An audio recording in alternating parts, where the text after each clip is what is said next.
Come on, Annie. Let's go to the movies.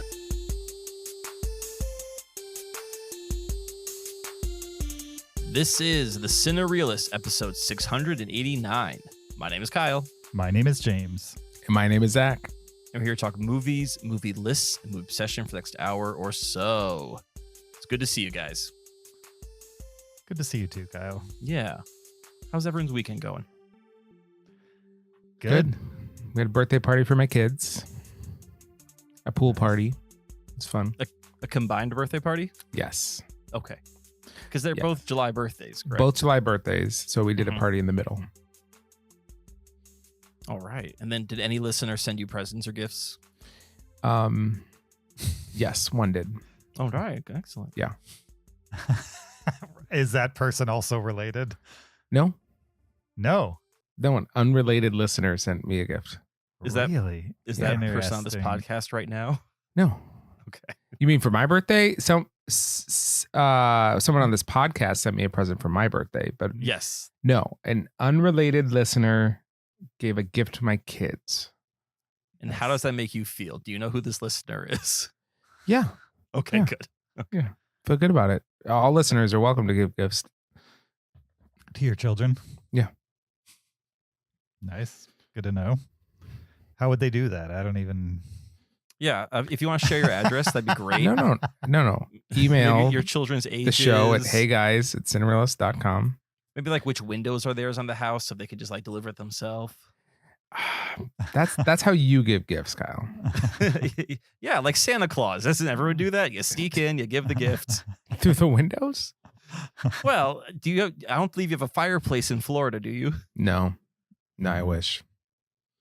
They should make a cold place, like just a frosty kind of aperture to your house. Frosty hole in the wall Mm-hmm. and gather around and cool down. Yeah. All right. Welcome to 689. We're clearly firing on all cylinders today. Welcome to the podcast. This is a special one. I mean, not terribly special, but I was poking around in the old Cinereelists archives, and I happened across a number that I wasn't looking for, but I was like, oh, that's interesting. This is the 71st time we'll have done a top 10 last 10 episode. Oh, it's a big anniversary. 71st. Yep.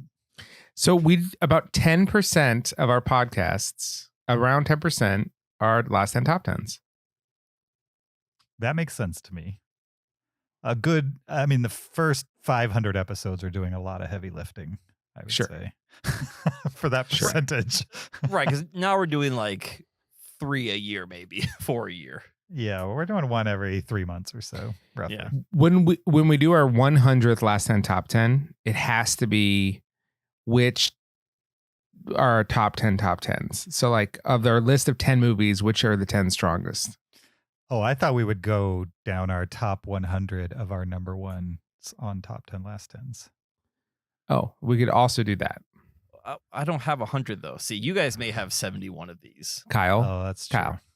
We need affirmations. We need, yes, great idea. Let's do it. Oh, If you're just going to bring problems to the show, then we need to rethink this whole thing. You want me to yes and not no but? Yeah, exactly. Okay. All right. Yeah.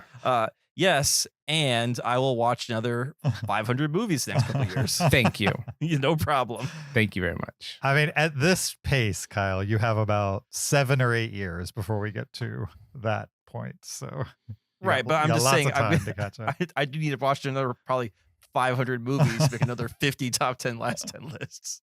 Well, I think you on can top do it. of my normal viewing of Cinereelists. I have faith Well, in you. Yeah.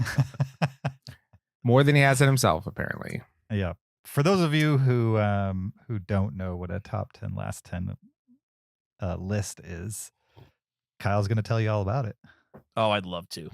A top 10 last 10 is a list. It is a list of the top 10 last 10 movies we watched, which means I feel like Pert Hapley right now.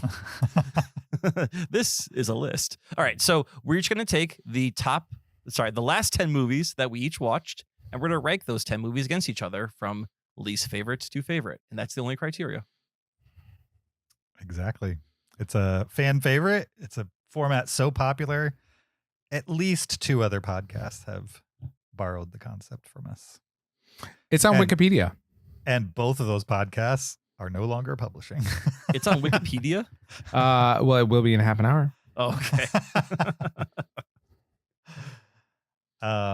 Yeah, so we're going to jump into that right after I remind you there's a video version of this podcast on YouTube. Go check it out there and subscribe and watch while you listen. You could also support us on Patreon, patreon.com/Cinereelists. Support the podcast, get extra after show audio as well as other Cinerealist swag. You could also leave us an Apple podcast review. 5 stars only. We'd appreciate that. Or including, you could also send us an email. heyguys@cinereelists.com. We just got one in from long-time listener Troy Carruthers. He's sends us his top 10, last 10 on the regular basis, and we love it because it gives us an idea of what the listeners are watching and what they're into. You could send us one of those or send us an email about anything else. heyguys@cinereelists.com, and we will discuss it on a future episode of the podcast. Links in the description to do any and all of those things. You guys ready to jump into our most recent top 10, last 10? Top 10, top 10, and top 10, and last 10, and last 10, and a last 10, last 10, and top 10, top 10, and top 10, and top 10, and last 10, last 10, and last 10, and last 10, and top 10. Who would like to go first? I'll go first. All right. All right.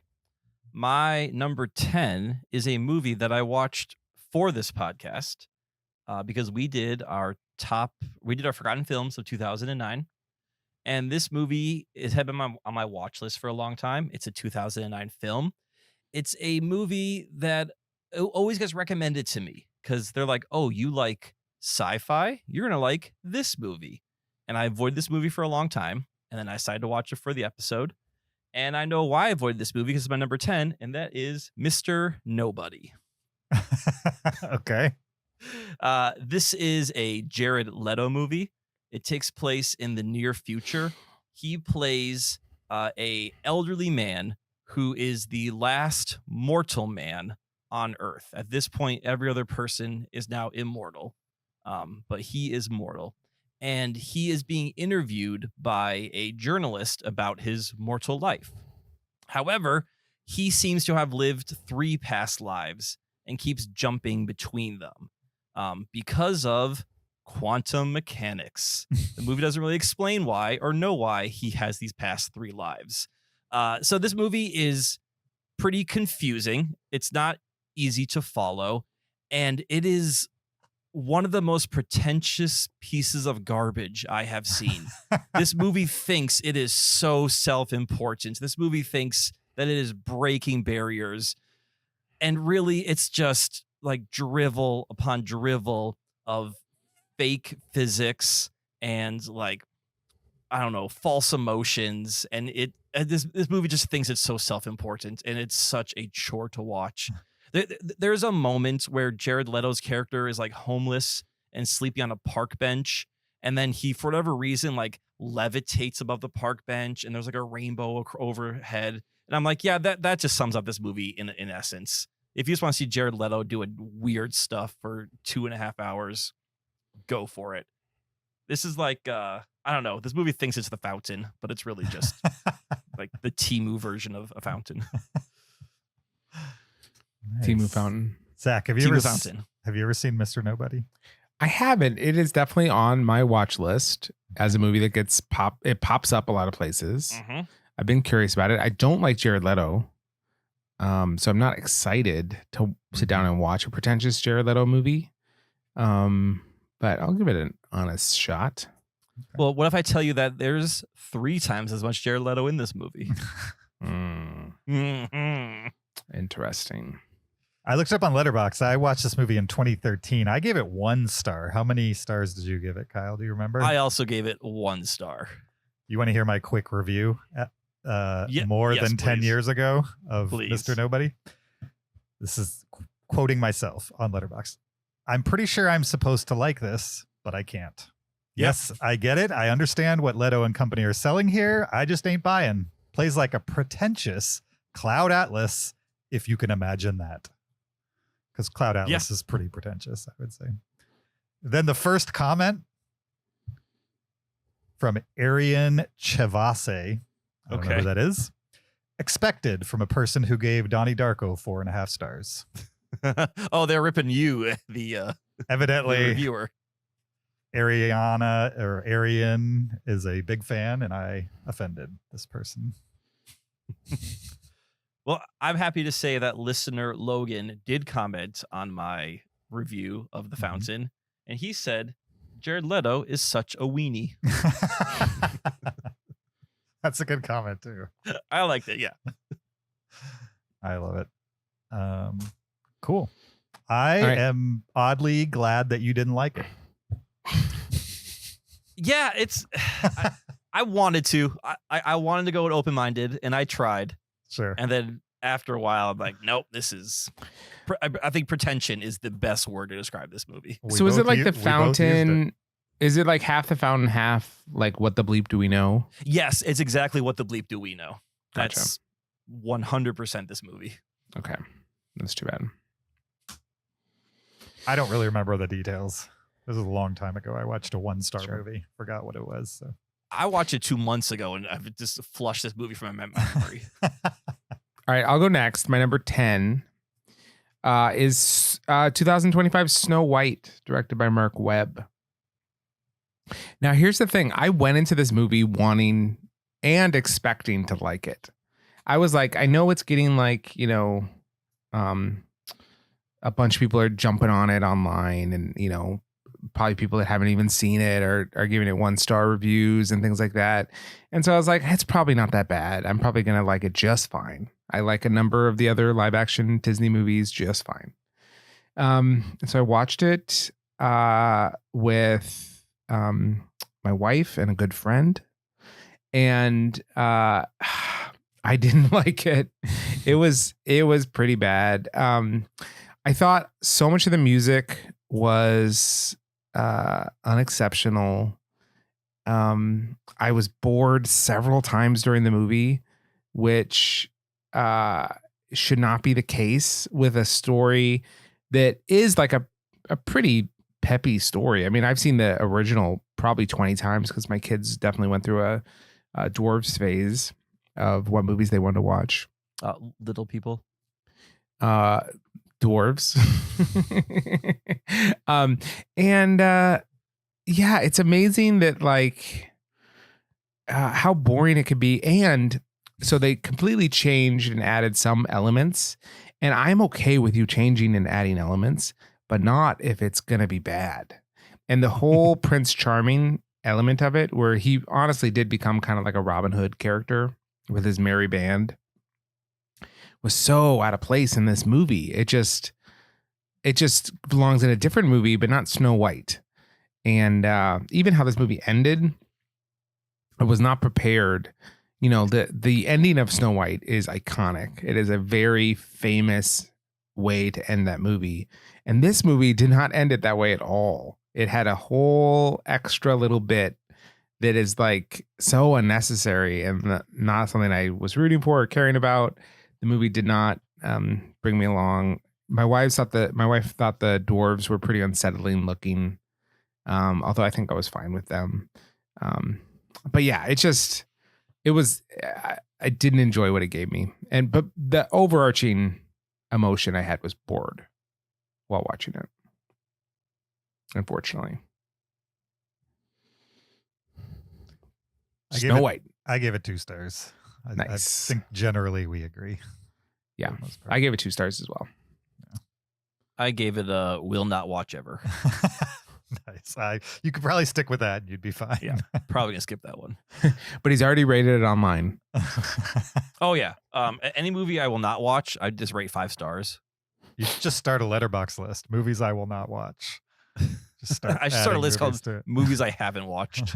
No, that would be a great list of movies I refuse to watch. Yeah, okay. But would that be a list to do for this show? Movies we refuse to watch. On a light week, we'll pull that one out. Maybe. I don't Okay. know if there's any movies I refuse to watch. Yeah, movies I'm not interested in. I don't know. We Only- already did like our top 10 hated movies. Yeah. so. There's movies Jam- I'm afraid to watch. Really? Yeah, like Sallow. Oh, okay. I don't wanna watch There's movies Sallow. I'm saving for like a special occasion. What occasion? Don't ruin the list, Zach. Which is the right moment when I'm movies that I think that I'll love, and so I've been putting off for decades, waiting until I'm in just the perfect mood to watch it. Oh, you're lobstering the situation.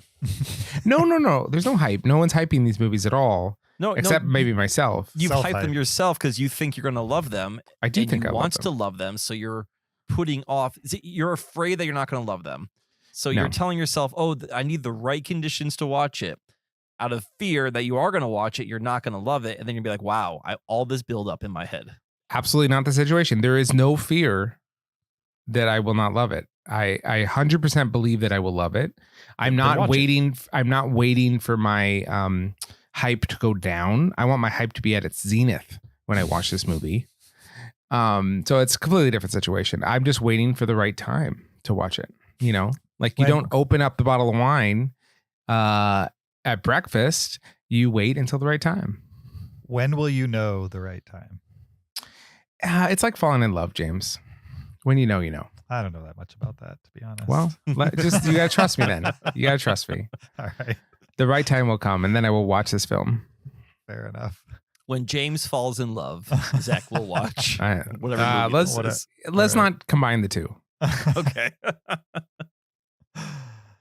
All right. Speaking of falling in love, I did not fall in love with my number 10, although it wasn't so bad. Like my list, this one's a 2.5. Everything else is over a 2.5. So if 2.5 is like your average movie, not too bad for a number 10.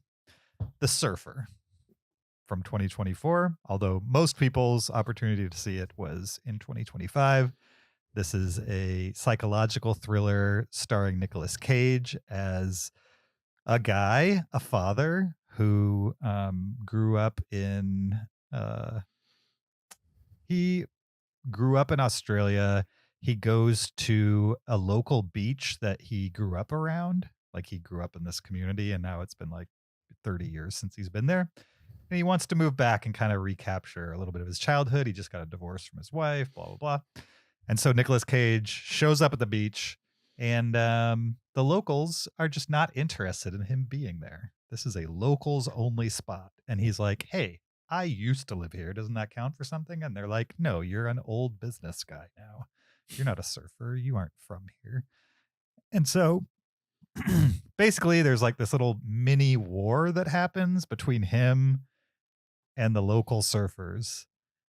In the meantime, this is like literally the whole movie is set at the beach, between the parking lot and the beach itself. And he's spending a lot of time in the sun and a lot of time at the beach. He's like literally sleeping in his car at the beach, and he becomes absolutely obsessed with these locals and some of the shenanigans they are doing to him to try to get him to just go away because they're not interested in him surfing their waves or spending time on their beach. He feels very jaded about it. Over the course of the movie, it turns into, like I said, psychological thriller. I would also, this isn't Wikipedia, but I would dub it like a what do you call it when you're like tripping?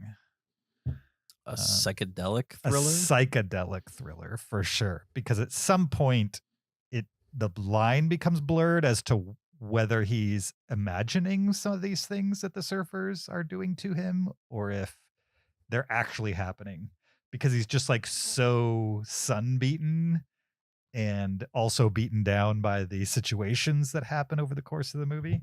And what I'm describing sounds pretty great, but it wasn't. It was just very like kind of run of the mill and weird for weird's sake. And Nicolas Cage was like full Nicolas Cage over the course of it. You know what I mean? Started out normal actor guy, and then by the end of it, he's like just, you know, staring into the sun without blinking type of stuff, and just going cuckoo. And I normally like that kind of stuff from Nicolas Cage, and I just was not. I wasn't. For some reason, it never caught me, and just kind of felt like we were going through the numbers on this one. So, my number 10, The Surfer. All right. My number 9 is the last movie of a franchise. Not the last movie of a franchise, but the last movie of a franchise for me to watch to complete that franchise. This is 1997's Alien Resurrection. I've seen every other Alien movie aside from this one. Nice. And I just kind of figured, hey, this is streaming. Why not? Let's just finish this thing out. And, honestly, this movie was okay. I don't really know if they as in like the filmmakers of Aliens movies knew what to do in the 90s. Like after the first and second ones are such huge hits. 3 did not care for it all. This one was a little bit better, but especially this one and 3, they both commit the sin of sort of retconning the movie before it. Like if you remember at the end of Aliens, Newt and Sigourney Weaver, Ripley are in a life pod. And Alien 3 starts like, oh, well, Sigourney Weaver or Newt died. So they kind of kill her off. And then at the end of Alien 3, Sigourney Weaver, spoiler alert, sacrifices herself. She dies. Are you And they're calling like, her "Oh, well, Sigourney Weaver? Okay. Okay, I'm just No, I making said sure. Weaver. Okay. I'm just double checking. It We sounded can a little bit like it to me too. Okay. I was definitely saying Weaver, but maybe if I Okay. was pronouncing it incorrectly, I apologize. No, I just double checking. I told you, guys, I was in the sun all day today, so Absolutely. I'm a little half baked right now. Anyway, this movie just clones her. They bring her back. Even though Ripley was dead in the third one, this one she's back. In this case, she's on a ship again. There are xenomorphs on the ship again, and the ship is heading to Earth, and she and a group of smugglers must stop said ship from reaching Earth with all these xenomorphs on it. This movie actually has some interesting ideas, kind of with like the clone and her relationship to the xenomorphs and the queen. I kind of dug that. I thought the actual practical effect aliens looks really good. They're really wet in this movie, but I thought they looked pretty cool. But this being a kind of late 90s movie, the CGI was meh at best. Maybe not as bad as those xenomorph dogs in Alien 3. But definitely, when you see a xenomorph walking around, it doesn't look great in this movie whatsoever. So yeah, I think, this movie, it's just kind of felt like a franchise that didn't know what to do with itself. And I could see how this sort of killed the Alien franchise for a good 15 years. Because the movie's like, I don't know, we'll put Ripley on a ship with aliens again and give her guns and see what happens. And there's ideas there, but, they were leaning more into the horror action than they were like the cool sci-fi ideas. It's a little more like superhero-ish too, that movie, for some reason. It has like a superhero tone to me. More than some of the other ones. Yeah. I mean, because Ripley is like this big badass, and everyone's like, oh, she's here now. And That's the one where they're playing basketball, right? Yes. She sinks a behind the back half court shot. exactly, space basketball. Fun fact, she actually made that shot. I'm sure not her first attempt, though.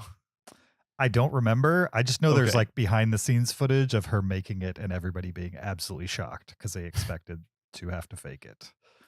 And then I mean, I could see Sigourney Weaver really going through with that. So Sure. That's all I really remember about the movie is the basketball part. Great. Okay, my number 9 is an unrated film from 1998 called Croupier, directed by Mike Hodges, and it is starring a very young Clive Owen. So this is a neo-noir starring Clive Owen as a croupier, which apparently is the British way to say a dealer at a casino. So they don't say dealer, they say croupier. And so it's a neo-noir. So like we get a lot of his like internal monologue. He's got a couple principles that he lives by. One is he never gambles, right? He's a dealer. He's not a gambler. But he gets like drawn into this plot to like steal money from the casino. And he doesn't consider that gambling, right? To like get involved with it because he's already run the numbers, basically, like from the dealer perspective, he's always counting cards and he knows where everyone is and that kind of thing. So he's run the numbers and he's not gambling anymore. He's those kind of things. The trailer looks cool. The trailer is like, ooh, this is a Clive Owen movie I've never heard of before he's really discovered. And it just seems like super cool and neo-noir and fun. And I watched the movie and it's not, it has exact tone of the trailer, right? So like, it's a lot of his voiceovers, a lot of him acting like calm under pressure and, you know, talking about the behind the scenes play by play of what's happening, that kind of thing. But the whole effect of the movie is just a big dud. Like the whole thing is just so pointless and meaningless. And like, I don't care about him whatsoever. He's kind of a anti-hero for sure. He's got very troubling sexual politics, incredibly troubling, from like a modern lens. And the whole thing, it's honestly just a big flat dud. It's forgotten for a reason. There's nothing interesting about it. The best thing about it is the trailer, I would say. Glad I watched it, but I wouldn't recommend this to anyone. I think it's there's nothing in there for you. All right. Never heard of this. I was looking at a shot of what's his name in it? Clive Owen. He looks so young. Looks Yeah. crazy. Oh yeah. Can't picture a young Clive Owen. He's always been middle-aged to me. He just looks so thin compared to when I came to him. You know what I mean? Like he had muscles when I came to him. So the shots I'm seeing, he just looks kind of like a normal aged person, probably. Yeah. He's probably 24. Yeah. I can see it. It does have a 95% on Rotten Tomatoes, Zach. Okay. 95%. And this is in the Rotten Tomatoes era too. How many reviews? 65 reviews. Okay. Well, there you go. Zach's There in you that go. 5%. That's all right. Zach's in the 5%. You got it. I have to know, how did you come about this movie, Zach, that I've never heard of? Fantastic question. No idea. I have no memory of how I discovered it. Okay. Fair enough. Yeah. Fair enough. A movie that I had never heard of, that's older, that I discovered and decided to watch, is Gung Ho from 1986. Have you guys ever heard of this? No. I hadn't either. It's a Ron Howard movie, one of the rare Ron Howard movies I have not seen. And this one stars Michael Keaton as a guy who works in a car manufacturing factory. And he's kind of like low-level labor organizer for the, car factory. And the factory is out of business when the movie starts. And he is he's traveling around trying to get other bigger companies to come in and like reopen the car factory. He's just not having any luck.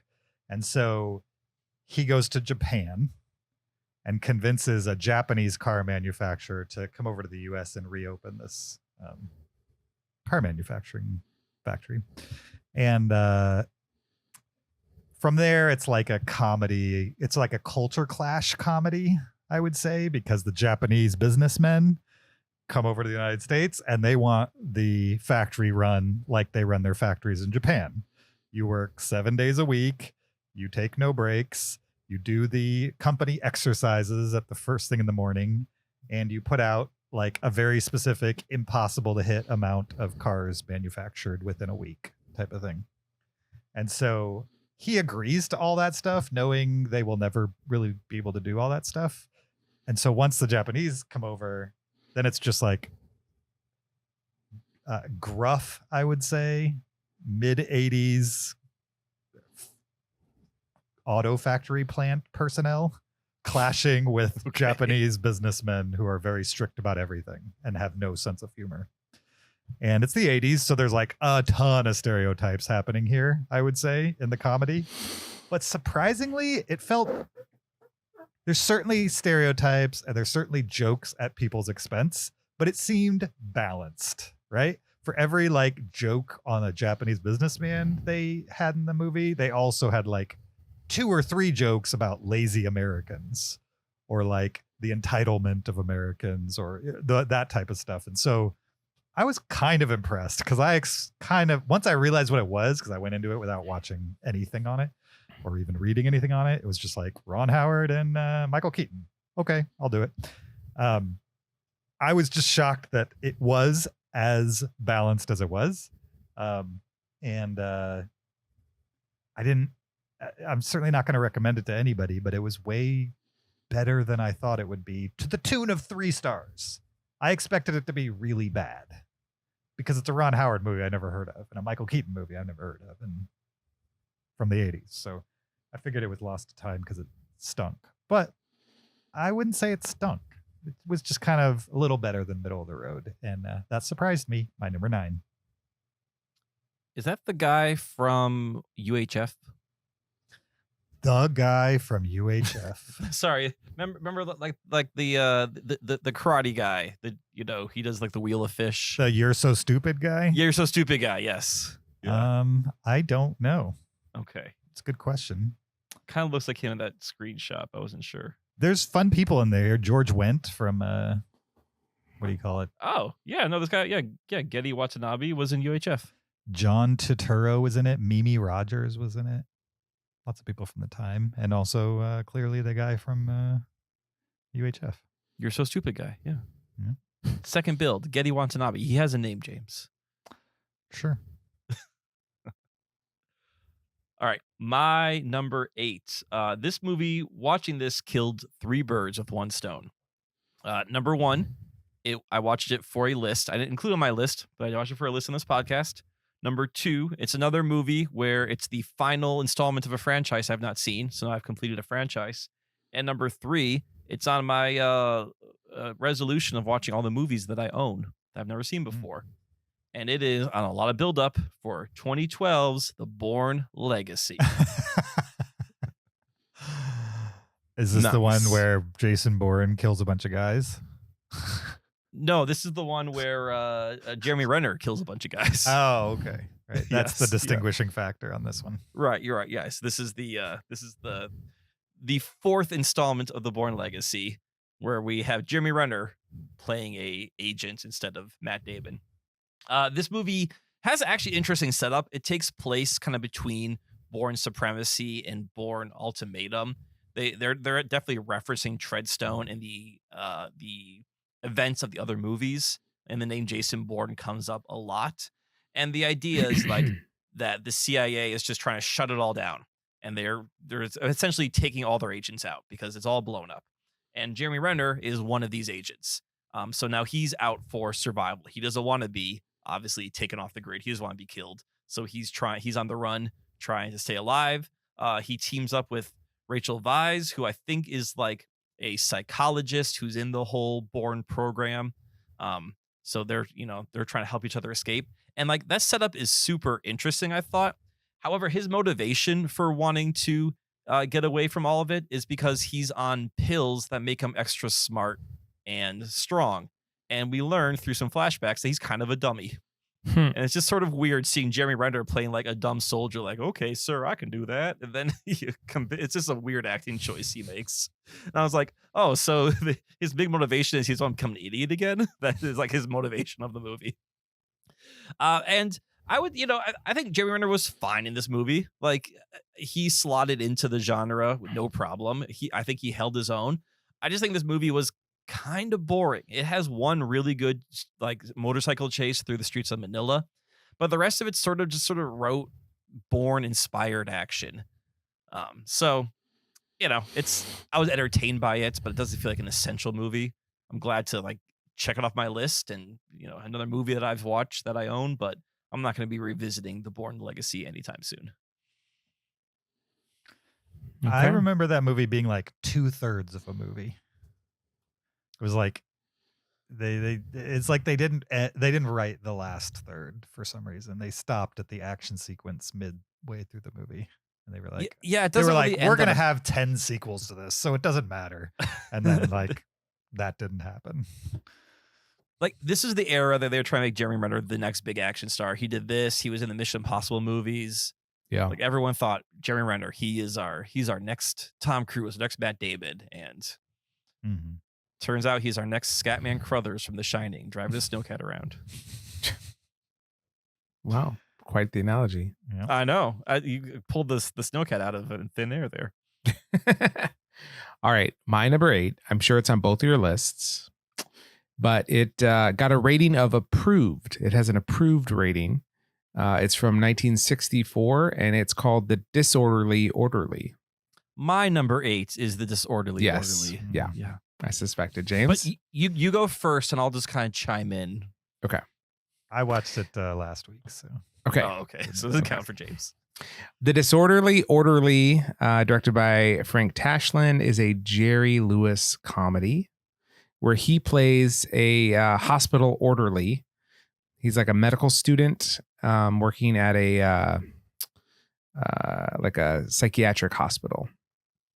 And like most Jerry Lewis comedies, he kind of messes things up quite a bit and just causes general chaos in the hospital. The plot that is there is there's a nurse that's in love with him, but he mostly is too busy at the hospital.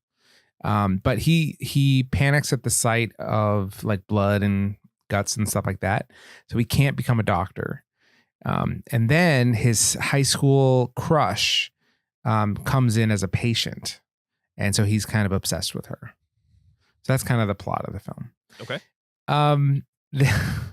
This movie hinges very much on your tolerance for Jerry Lewis. Because it's just kind of extreme Jerry Lewis goofiness. I love Jerry Lewis as a kid. And so I've been wanting to revisit some Jerry Lewis films. This is not one that I saw as a kid, but I was curious about it. And there's parts of it that are like way too over the top and just not funny anymore. And there's parts of it that are genuinely funny by how crazy it is. And I think Jerry Lewis is a talented comedian. Maybe not a great guy like in his personal life, but like funny and knows how to get an audience to laugh. Yeah. Also doesn't know where to stop. Huge influence on people like Jim Carrey. Jim Carrey is definitely like a modern Jerry Lewis, I would say. But yeah, this movie was fun in parts and tedious in other parts, which I think a lot of movies of this era, comedies, would be. But I'm glad I watched it. I watched this with my wife. She enjoyed it probably a little bit more than I did. So we had a good time with it. The Disorderly Orderly. nice. What do you guys think of Jerry Lewis? I think the only movie I've ever seen him in is King of Comedy. Oh, really? You've never Yeah. seen any of his comedies? Maybe like when I was a kid, I saw parts of like with Flubber. Was that one? Was he Flubber? Or was He did no. That's the absent-minded professor. He did the okay. nutty professor. Nutty Professor. Okay, so I maybe seen parts of Nutty Professor. But honestly, for me, Jerry Lewis is like the telethon.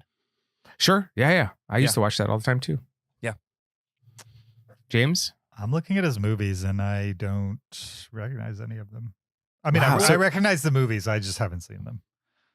Don't you watch The Day the Clown Cried every year? Like that's a I do. I watched yeah. it. Okay. Well, I haven't watched it the last couple of years, but Oh, you okay? there You was need a break from time. that one. There was a time I was watching it every year. Do you guys have like a mental image of your head of like what he's like as a young comedian or not? No, to me, it's absent-minded professor. He's wearing, or no, nutty professor. He's wearing teeth, right, or something. He's like the Yeah. Jim Carrey of his time. Yes. Yeah. Yeah. Okay. I should have said something like that. He's like the Jim Carrey, right, of like the '60s. That's a good way to put Yeah, it. Jerry Lewis. Yeah. That's a really good way to put it, Kyle. Yeah. Yeah. I confuse him and Jerry Lee Lewis, the Great Balls of Fire guy. I just read that Jerry Lee Lewis married his 13-year-old cousin. You just learned this? Yes. I didn't know I knew that like 25 years ago. And I've you did never heard nothing to that. stop it? Well, it happened in like 1960, whatever. I wasn't even alive yet. Yeah, he married his 13-year-old cousin. Oh, if you don't like that, do not read about Chuck Berry either. Okay. Done. Okay.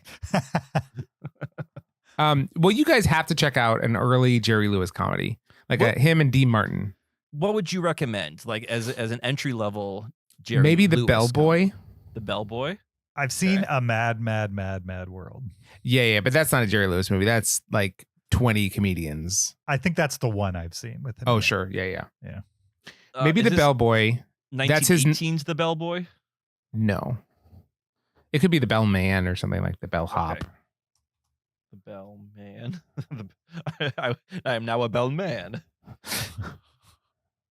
No, it's The Bellboy. 1960, The Bellboy. Is that one word? Yeah. Oh, okay. I did 2 words. That's probably why. That's The a classic. The Nutty Professor is classic. And then he has a ton of Dean Martin comedies. The Bellboy 72 minutes on the watch list. Nice. Nice. It's his nod to the The slapstick comedian, right? Great jokes, actually. Charlie Chaplin. It's his nod to Charlie Chaplin. Sure.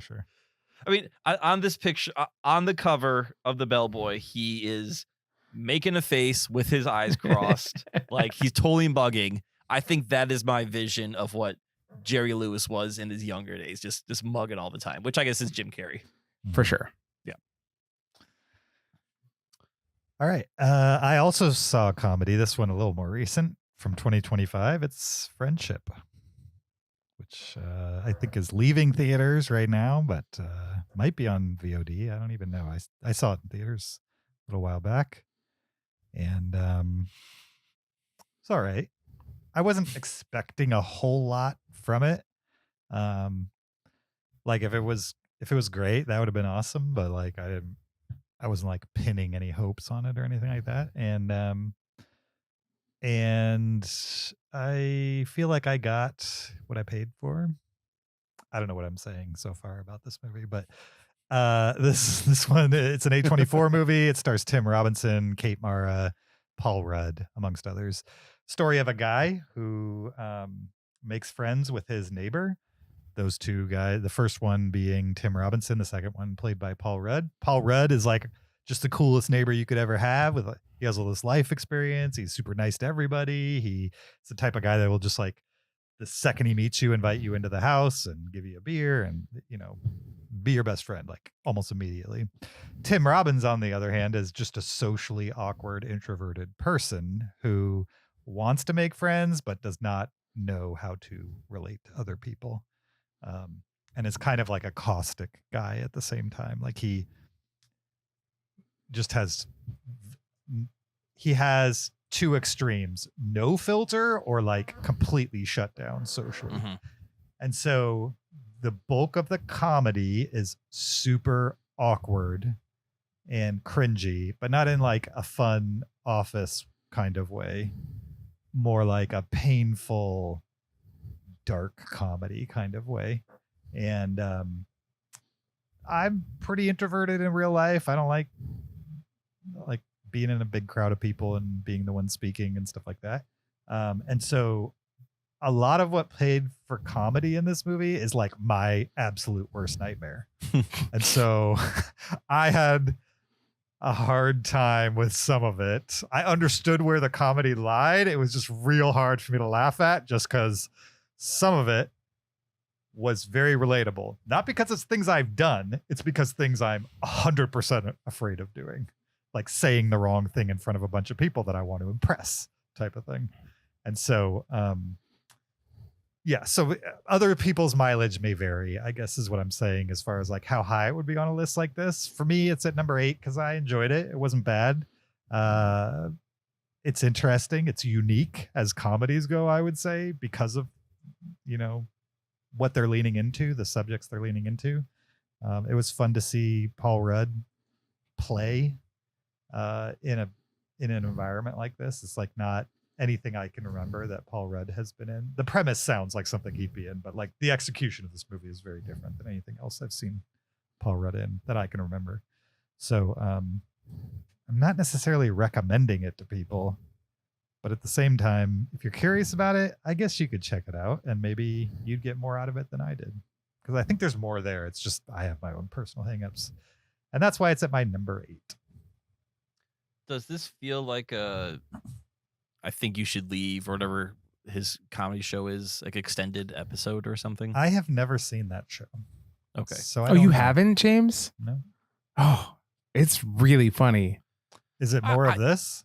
I don't know if I haven't seen Friendship, but I haven't seen Friendship.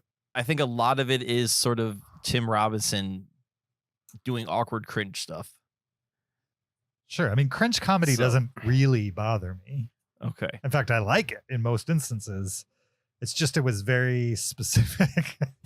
It was very specific and cut to the core of me in this movie.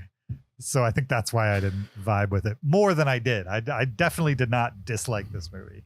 Yeah. But I think I probably came to it with some baggage that hurt it a little bit. I think you should watch. I think you should leave. And it's really easy to like dip your toe into because every episode's short and it's made up of 2-minute skits basically that bleed into each other. So you could watch it for 2 minutes and be like, that was terrible. Or like, I'm curious to watch another 2 minutes of this, Sounds like Portlandia. Yeah, Is it very kinda much like like that? Portlandia. Okay. I mean, not humor wise, but like in Sure. structure. Yeah. I How will. much does he yell in Friendship? Right now I'm watching Love is Blind season 7, and there's a whole nother season after that. So it might be a while before I get to it. but- Okay. Fair enough. How much does he yell in Friendship? There's like 2 or 3 scenes, I would say, where it Okay. gets to yelling. Great. All right.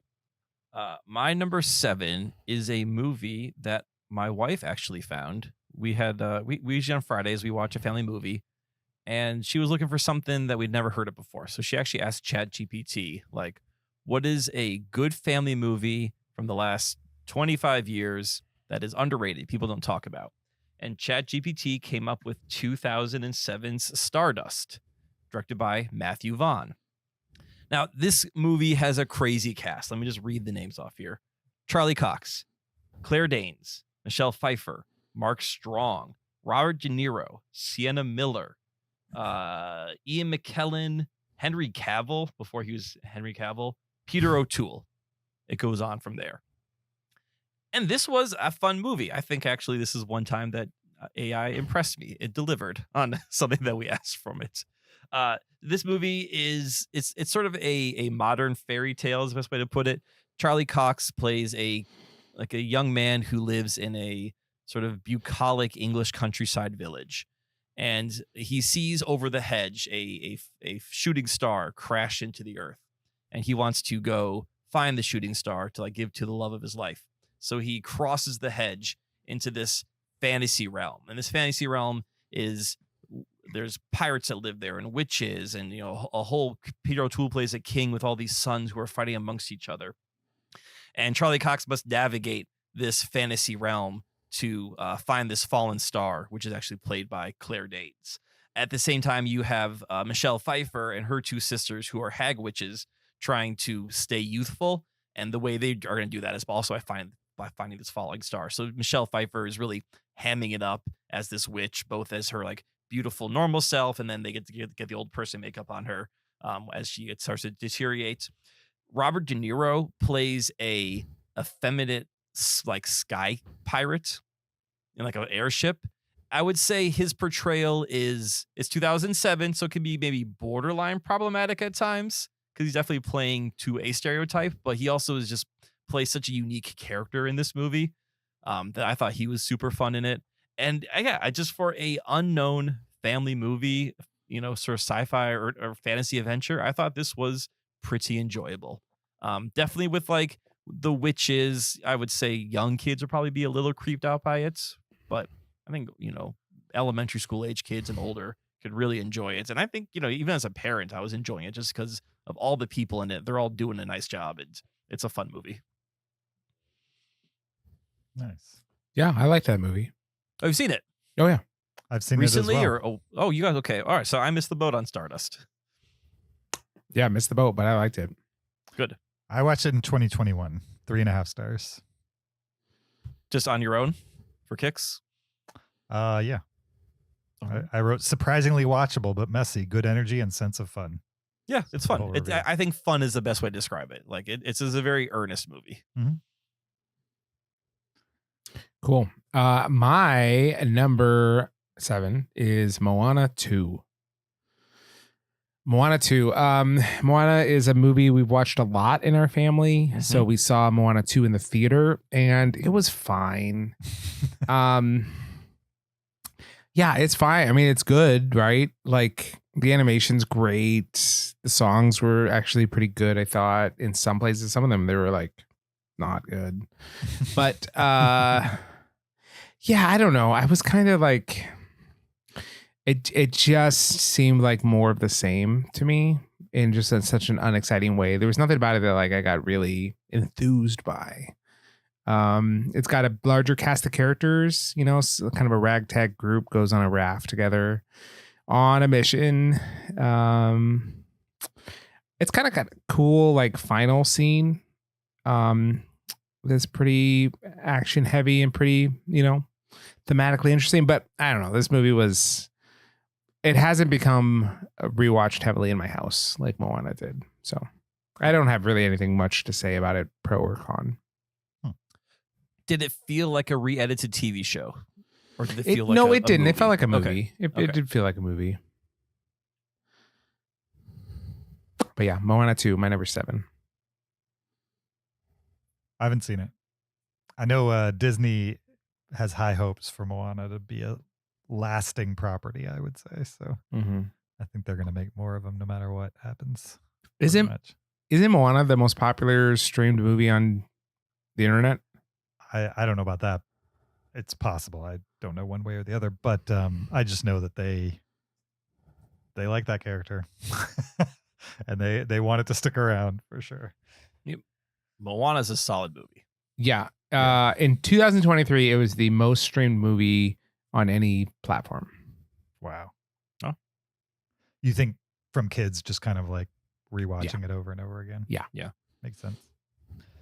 It's a very likable movie. It got that's for streamed for 45 billion minutes. sure. Wow. We are wasting away as a society. No, not us, just the children. Where was it? It's like years and years ago. I saw a stat about how many hours had been put into World of Warcraft, and I was just like, "That's absolutely insane." When you think about how many just how much human brain power goes into World of Warcraft. Those are just the players. You know what I mean? Yeah. Insane. All right, my number 7. I'm going to try to make this quick, but it's a lot. The Criterion box set, America Lost and Found: the BBS story, is a set that I have owned for like 2 years now. And I just decided I'm going to finish this set. And so I watched all the movies in America Lost and Found: the BBS story that I hadn't seen yet. I had already seen Easy Rider, 5 Easy Pieces, and The Last Picture Show, which are the ones a lot of people have seen. Those are the famous ones, I would say. I hadn't seen Head, Drive, He Said, A Safe Place, and The King of Marvin Gardens.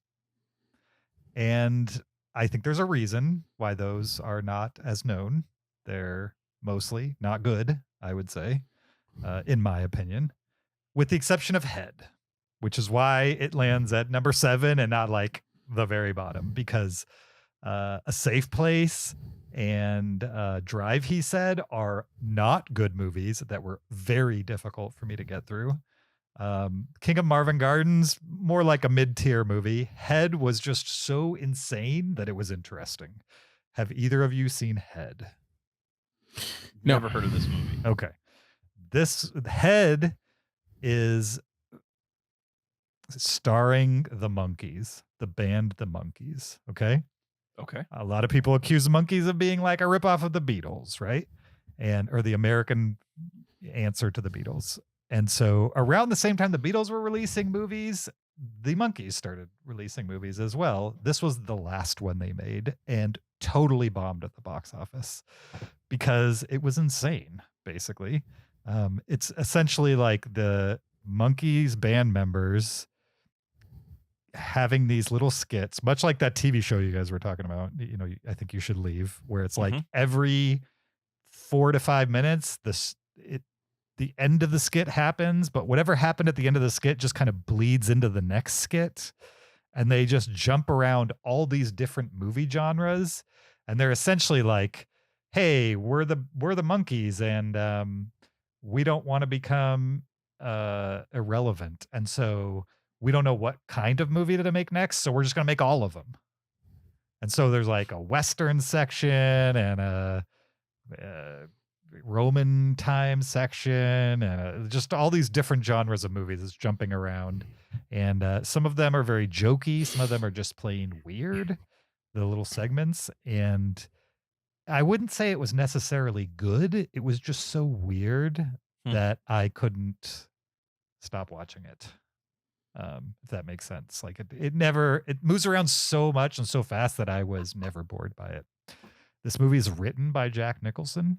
Evidently back then he wanted to be a filmmaker more than an actor or something like that. A lot of these movies have his fingerprint in it, whether he's starring in it or wrote it or in some cases directed them. I would say that he's a much better actor than what I've seen of his movies in this mix, because I knew if Jack Nicholson was a part of the creative team, it probably wasn't going to be good. I also didn't like Easy Rider. Last Picture Show is just fine. 5 Easy Pieces I don't like. I thought it was boring. So I'm happy I got through the set, but I think I've decided I just don't like this era. Okay. I understand why people do, like why it's important. Like, I understand the historical context of like this collection of movies and where it fits and how it inspired things that came after it. But just because you're first doesn't mean you're the best. And I think that's what applies to most of these movies, in my experience. I'm happy they exist. They inspired a lot of things I actually do love, but I didn't really love most of these. So number 8, Head for the ranking. BBS The Collection finally put the stamp of done on that one. The complete film Head is on YouTube for free. Nice. Oh, nice. So I've been jumping through it while you're talking, and it looks unenjoyable. Surprisingly, that's the one I enjoyed the most. Okay. I would say, just because it's like you won't forget it, basically. One of these movies I gave a 1 to. It was very brutal. What was that one? It was like a love story, like this love triangle. Jack Nicholson's one of the guys in the love triangle, but it was like 2 hours of them just talking about things without anything ever happening. What was it? I believe it's the one Drive, he said? No, A Safe Place. That was the one. A Safe Place. Drive, he said I gave 2.5, which isn't too awful, but A Safe Place was difficult to watch. Kind of curious about that one. A Safe Place was like, I got 20 minutes into it and I realized that I was not paying attention to it like fully. And it was not even that it was that hard to follow. I was just like, okay, I need to like stop and come back to this. And I waited like 2 days and then started it over from the beginning. And then at the end of the movie, I was like, I'm so mad I didn't just finish it the first time, because like it went nowhere. That's great. Kyle? All right. My number 6 is a movie that I thought I had completed, and then I realized this weekend that I only watched the first half hour of it, so I decided to finish it, and that is 1990's Slacker. Now, the reason I thought I had finished this movie is because this movie is essentially plotless. This is a Richard Linklater film. I believe it's his first film. It takes place in Austin, Texas. In this place, it actually takes place in the late 80s. And this movie is just following these characters around Austin, Texas. When I say characters, I don't mean like, like the character of Luke Skywalker. I mean like these actual just odd personalities. So you're following around college students. You're following around anarchists. You're following around conspiracy theorists. And it's essentially just kind of the camera following these characters as they're having conversations and interactions. And then when one interaction is done, the camera just sort of pans to the left, and then there is a new group of people that it's following around. So it feels very just like a lived-in movie. Like you're just kind of wandering around the streets of Austin on a summer day while college is in session. You know, you hear college students having like the cliche philosophical conversations we all had in our early 20s. You're hearing people go on about crazy conspiracies. You're hearing people talk about the government. There's kind of weirdos that are intersecting. You really don't know how many people are actors versus just like people Richard Linklater found on the street. It really has this almost documentary feel to it. But it's essentially plotless. There really is no points to the movie besides just the presentation of these ideas. As a filmmaking perspective, I thought it was really interesting because I think Richard Linklater has become really well known, especially for like the Before series and Boyhood, for doing these long takes of just people walking and having conversations. And that's essentially what this movie is. Like each shot is like 5 minutes long of just people talking. And then it might be a cut to the next conversation, but it really just kind of flows one into the next. So you can kind of see him as a filmmaker coming to life. It kind of also reminded me of Waking Life too, where he's sort of talking to people and having these different conversations. And then I also read that this movie influenced Kevin Smith to make Clerks, because Kevin Smith saw that. He's like, oh, you can make a cheap movie of people just talking? I can do that. Kevin Smith, actually like put a bit of a plot in Clerks, and he kind of stays on the same characters as a single location. But you can really see how Slacker and Clerks are very related, and just the idea of like, let's just have people hang out and talking and film that. Absolutely. Yeah, go ahead, Zach. I've seen Waking Life. I loved Waking Life. I've never seen Slacker. I mean, it's the kind of movie where you can sort of half watch it at times because it doesn't matter, even though it's interesting. And if you're with a character you find annoying, within 2 minutes, they're moving on to someone else. So as long as you're into the whole idea of like, oh yeah, we're just going to be spending the next 100 minutes of walking and talking, that's fine. It's kind of an important movie too. Like if you want to understand the early days of like the early 90s indie film movement, it's one of like the Mount Rushmore movies of that movement for sure. Yeah, kind of idea of like, what can a guy do with a camera and the streets and a couple $1,000s? And the fact that it took off. You know what I mean? Like people were doing that before him. It's just that movie was right time, right place. And yeah, I mean, it made it all the way to nationwide movie theaters. And I don't think what's his name when he made it had any idea that would happen. Linklater. Yeah. It's the smells like teen spirit of 90s independent cinema. For sure. Okay, well, speaking of this smells like teen spirit 90s of independent cinema, I watched 2016's Jerry Lewis, The Man Behind the Clown. You're on a Jerry Lewis kick recently. Yeah. This is a documentary. This is a documentary about Jerry Lewis. It's by the same director who did Kubrick on Kubrick. Have you seen that, Kyle? No, I have not seen that. Okay. So this is basically, it goes through his whole life, starts at age 5, because Jerry Lewis has this quote where like, I am 5, I've always been age 5, and it goes through his whole life. And I think his life is super interesting because he's a very complex Hollywood story. But it goes through his early comedies, his like rise to fame with Dean Martin, and then they had a very famous falling out. So basically, like they became famous together. They were in 3 movies a year. Everyone knew them as like this duo, and then people got in their ears about like, oh, they're bringing you down, or they're riding on your coattails, and so they broke up, and they didn't talk for 25 years after that. Then like it goes into Jerry Lewis in France. So like in France, Jerry Lewis is seen as like one of the great directors. So like if you were to make a list of like the 5 best directors ever, right? In America, we would never think to put Jerry Lewis on there.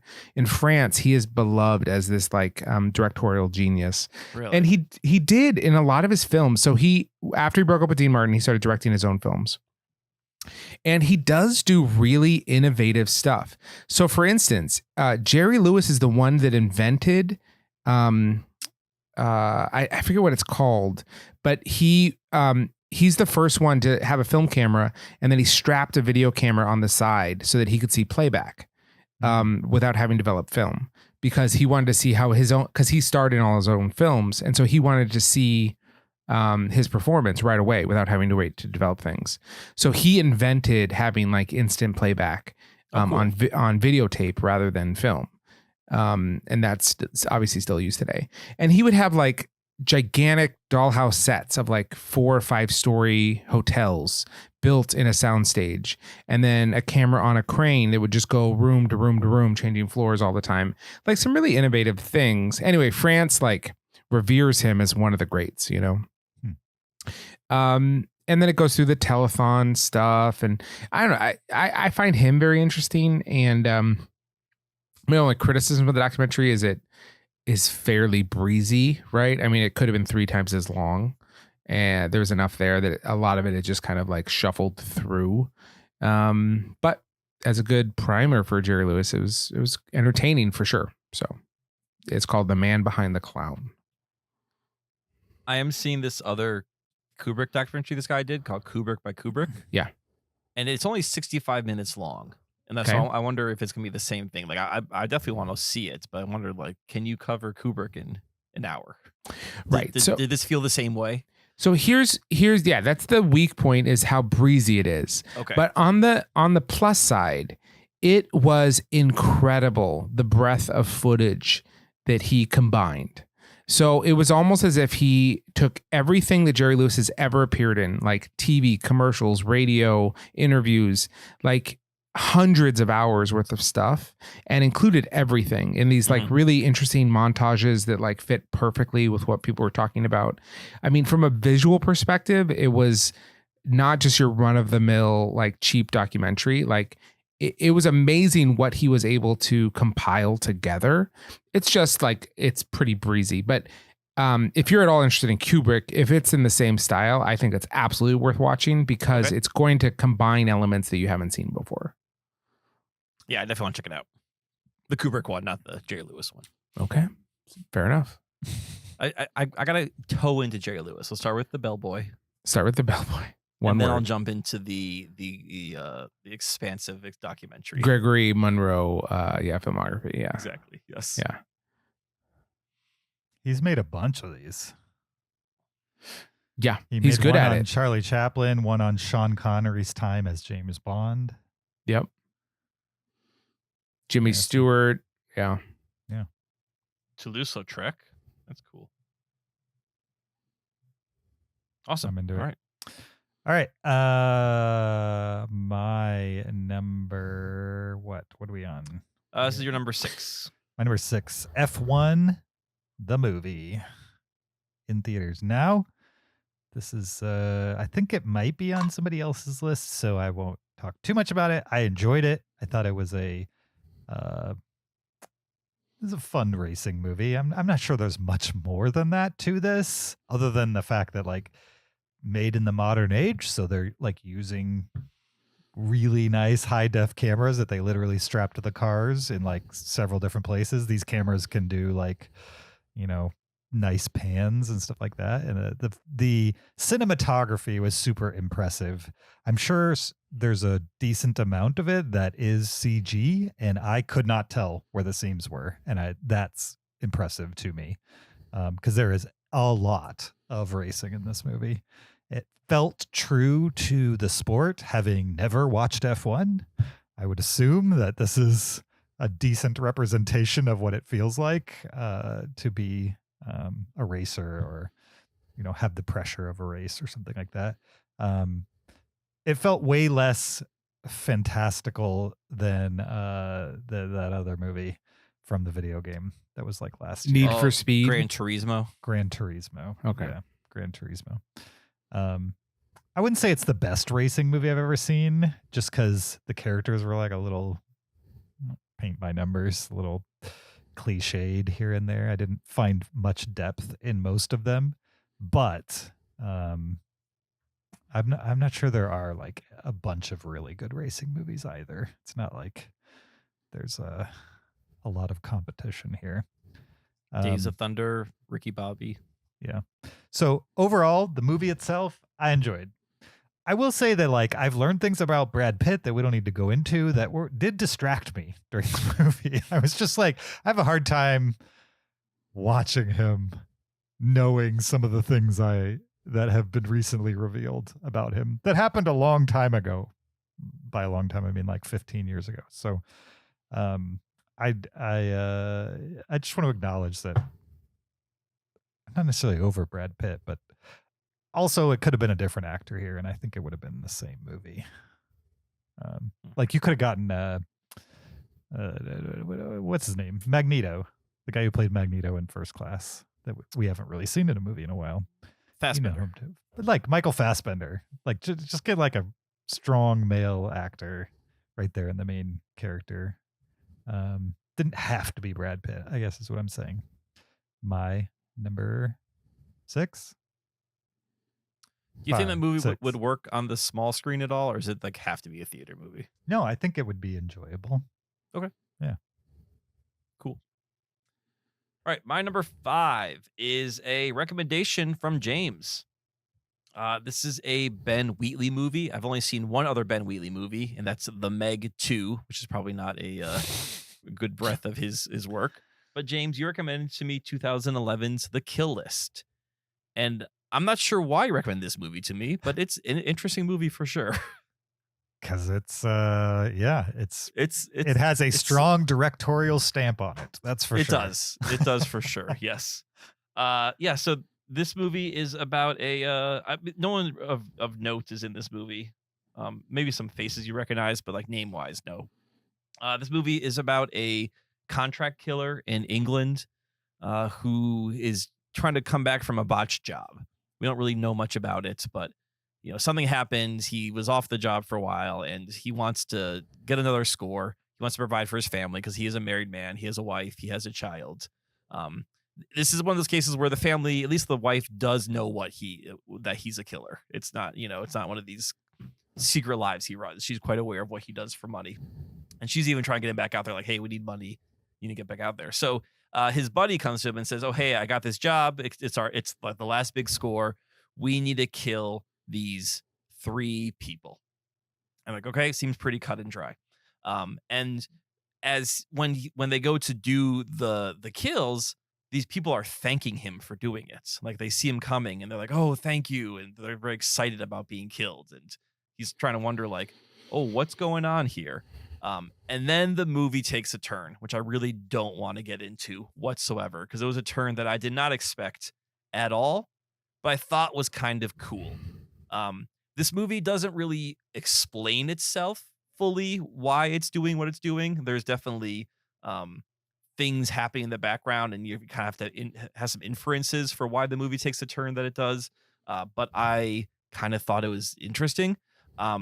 This movie is violent for sure. Like if people get shot in the head, you're going to see a face missing. This movie does not shy away from the gore and the blood of this guy being a hitman. Some of these kills he takes very personally also. Not everything is just a gun. Some are like, I'm going to use a hammer on this guy. So it's definitely a rough movie to watch at times. But yeah, it's super unique to say the least. And I was on board with it. I think if this movie had like maybe fleshed out the third act a little bit more, it would have been a little higher on my list. But I think it's got some really interesting and cool ideas. Nice. Interesting. Yeah. Now you got to see High Rise. I remember. Did Zach you guys hated review it. that? Zach hated that movie, right? I Hated liked it. it. I liked it. Okay. It's a clearly a divisive movie.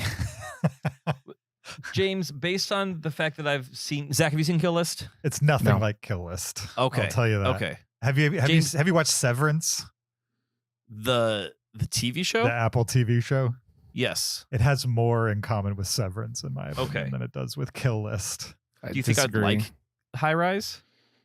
I think you would find High Rise interesting. I don't know whether Okay. you'd like it or not, to be honest. Zach, do you think I'd like High Rise? I know you don't like it, but No. do you think I would not like it? Yeah. Okay. It's a mind bender, whereas Kill List is like pretty on its face. It is what it is. You know, there's Yeah. not much. Whereas High Rise is Mr. Nobody but good. Well, yeah. Don't leave with Mr. Nobody. That's not a good place to go. Yeah. All right. All right, Zach, what is your number 5? My number 5 is also on Kyle's list. It is Alien: Resurrection. Nice. Why did you Alien. both watch this by chance in the same top 10 last time? It just kind of had the pulse of the culture at the moment, I thought. Yeah. I really feel like this is the time for Alien Resurrection. It's so weird. James, is it still coming on your list, or did you not watch it, or what? I mean, I have watched it. I've probably Okay. seen it 3 or 4 times in my life, but not in the last couple months. That is weird. Wow, 3 or 4 times. I liked this movie more than Kyle did, I think. I did not dislike this movie. And I thought this movie was fun. I watched the like director's cut of this movie. Special edition. The special yeah. edition, yeah. Which I don't know what the difference is, but it must have been different because it's I think longer than your version that you watch, Kyle. Zach was texting me and he's like, "Isn't this scene wild?" And I'm like, "What are you talking about?" Yeah. and it took us a beat to realize we watched different editions of the same movie. Yeah. The special edition starts with maybe the worst CGI from the era of like a close up of a bug, and it just looks terrible, truly terrible. But I thought this movie was fun. It had a lot of characters that like were one note, but like very loud in that note. And I enjoyed it for what it was. I'm kind of forming a theory about the Alien universe that is helping me with Prometheus a little bit. Because one of my big problems with Prometheus is just how stupid everyone is. They're just incurably dumb. And I think of that as a fault of the movie, but it's possible, given Alien Resurrection, that that's just a reality in the universe of Alien, that like there's 2 types of people in the world. There's like the Ripleys and then the idiots. And that just might be like the world they live in. So there's a lot of that, but I thought it was fun. There's some good action set pieces. The aliens are certainly gooey and slimy. And people love touching it. Anytime they see slime, they got to touch it to make sure it's still slimy. While it's backlit, so you really see it through their gloves. Oh, you got to see it through the gloves. Winona Ryder's in this, and she's great. Yeah. Ron Perlman's in it. Yeah, I had a fun time with this movie. I thought it was good. I don't know if I'm the one to be trusted as far as Alien movies, because Alien 3 is my favorite Alien movie. Yeah. But I don't think this one is trash or like terrible. Just go in and for like a dumb action Alien movie, and I think it absolutely checks that box. So I had a good time with it. Do you guys remember in the show there was a 90s? Sorry, do you remember in the 90s there's a show like Movie Magic or something like that? Mm-hmm. And it was like a documentary show about special effects in movies. Yeah. I remember watching the Movie Magic for Alien Resurrection. And this is before I'd ever seen a single Alien movie, because as a kid, the concept of the Alien movie just scared the crap out of me. And I remember in that show, they made a really big deal, the filmmakers did, that this movie has swimming aliens or swimming xenomorphs.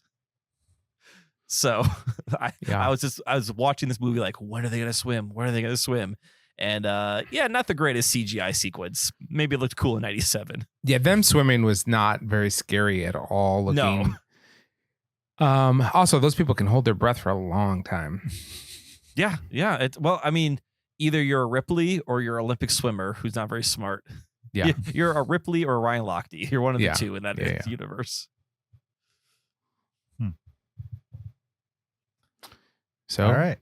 James, what's your number 5? My number 5 is Mountainhead from 2025. Believe you can find this one on HBO Max. I think it's back to HBO Max at this point. They've rebranded to their old branding again. This one is a comedy that stars Steve Carell, Jason Schwartzman, Corey Michael Smith, and Rami Youssef, and it's directed and written by the guy who created Succession. Oh. If you've seen Succession, it's basically just like rich people talking in rooms over and over and over. It's great. I loved it. But like super punchy dialogue. And that's essentially what Mountainhead is.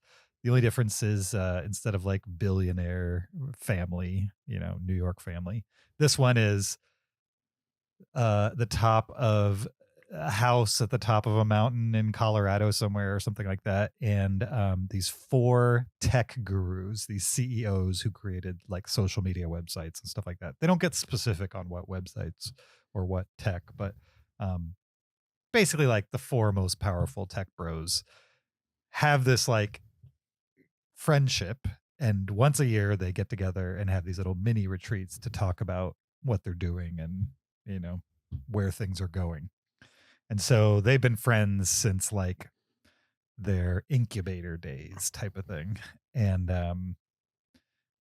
you have these very cliched versions of these guys. You've got kind of like the elder statesman guy. You got the young upstart who is, his company's worth like 10 times more than the rest of the guys, even though they're all billionaires type of thing. And then you got like the social justice guy who's like, I would never do anything with my platform for any amount of money that would like, hurt Yemen or whatever. You know what I mean? He's like very altruistic. And so these different cliches. Anyway, movie starts. They're up in the mountains. One of them does something with their platform that causes people to they essentially set AI loose on their platform. This is like the stand-in for Facebook, essentially. And so a bunch of like fake news is reported en masse very quickly on his platform, which gets him a lot of traffic, but also like starts wars all over the world, essentially. And they hold up in this mountain location and kind of like debate whether they should do something, whether this is a good thing or a bad thing for business, and what they should do about it, if anything. And that's the basic plot. It's a satire, so all of these guys are played like to 11, I would say. And I laughed a lot while watching this movie. It was uncomfortable in how realistic it felt, that like a lot of this felt like it could actually happen. And I really hope that our, tech rulers are not this weird and self-absorbed and all of these things. I assume probably some of them are, but hopefully not all of them. I just had fun watching these people who are incredibly powerful, incredibly wealthy, but also kind of buffoons who are completely out of touch with what like normal people think about. I read a couple of reviews on Letterboxd with people where people said they found the movie annoying, and that the tech speak in it was like funny to an extent and then got annoying. I laughed through it constantly because whenever they start talking with each other, they start using like all this tech lingo that just normal people don't talk like that. You know what I mean? And the way they did it was very much a Succession style writing, you know what I mean? Where they're just like rattling off lines and they are cutting each other so fast back and forth that that some of the comedy is like right over your head because it's so fast. But when it hit hard. And I enjoyed it more than I thought I would, for sure.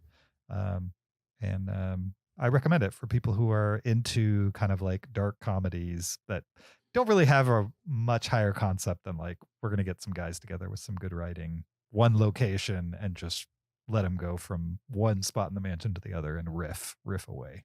It was good. I liked it. Yeah, I've been intrigued by this movie. And I saw the so-so reviews, but the fact that you liked it Yeah. Inspires me to go watch it.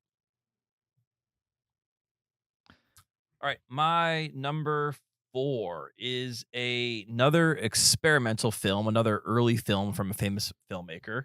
This is called Hi Mom from 1970, directed by Brian De Palma. All right. Stop me when you've heard this plot description before. Robert De Niro plays a Vietnam veteran who returns to a seedy New York City. He's a loner. He gets involved in some shady business and eventually becomes an urban terrorist.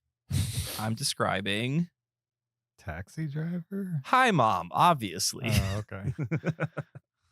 Yeah, I mean, this movie feels like an early Taxi Driver. And I really wonder if Scorsese saw this movie and was like, I'm just going to Hire flesh that this guy. and make this darker. Because Hi Mom is much more of a black like a satire, a comedy movie, or dark comedy, I should say.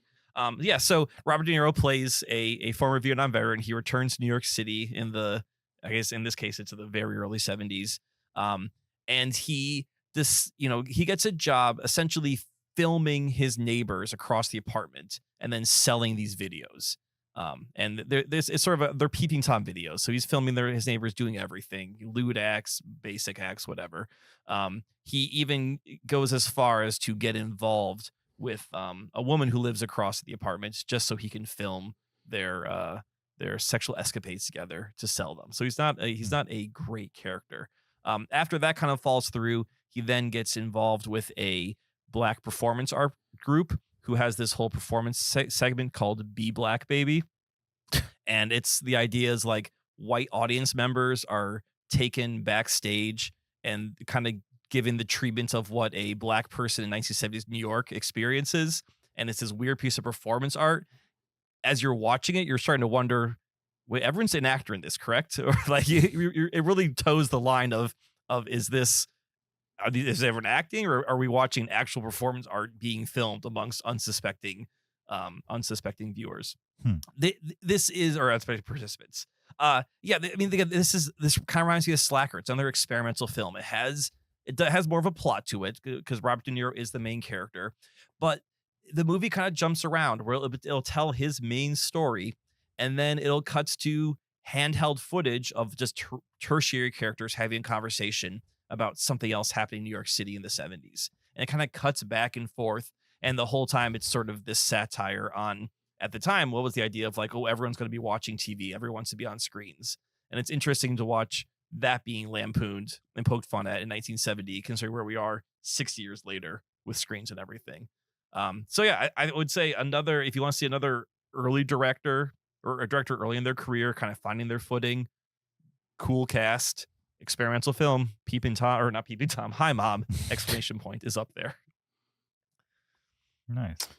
Nice. That's a movie I've heard of for sure, and that I've heard good things about. Yeah, like, it being really influential.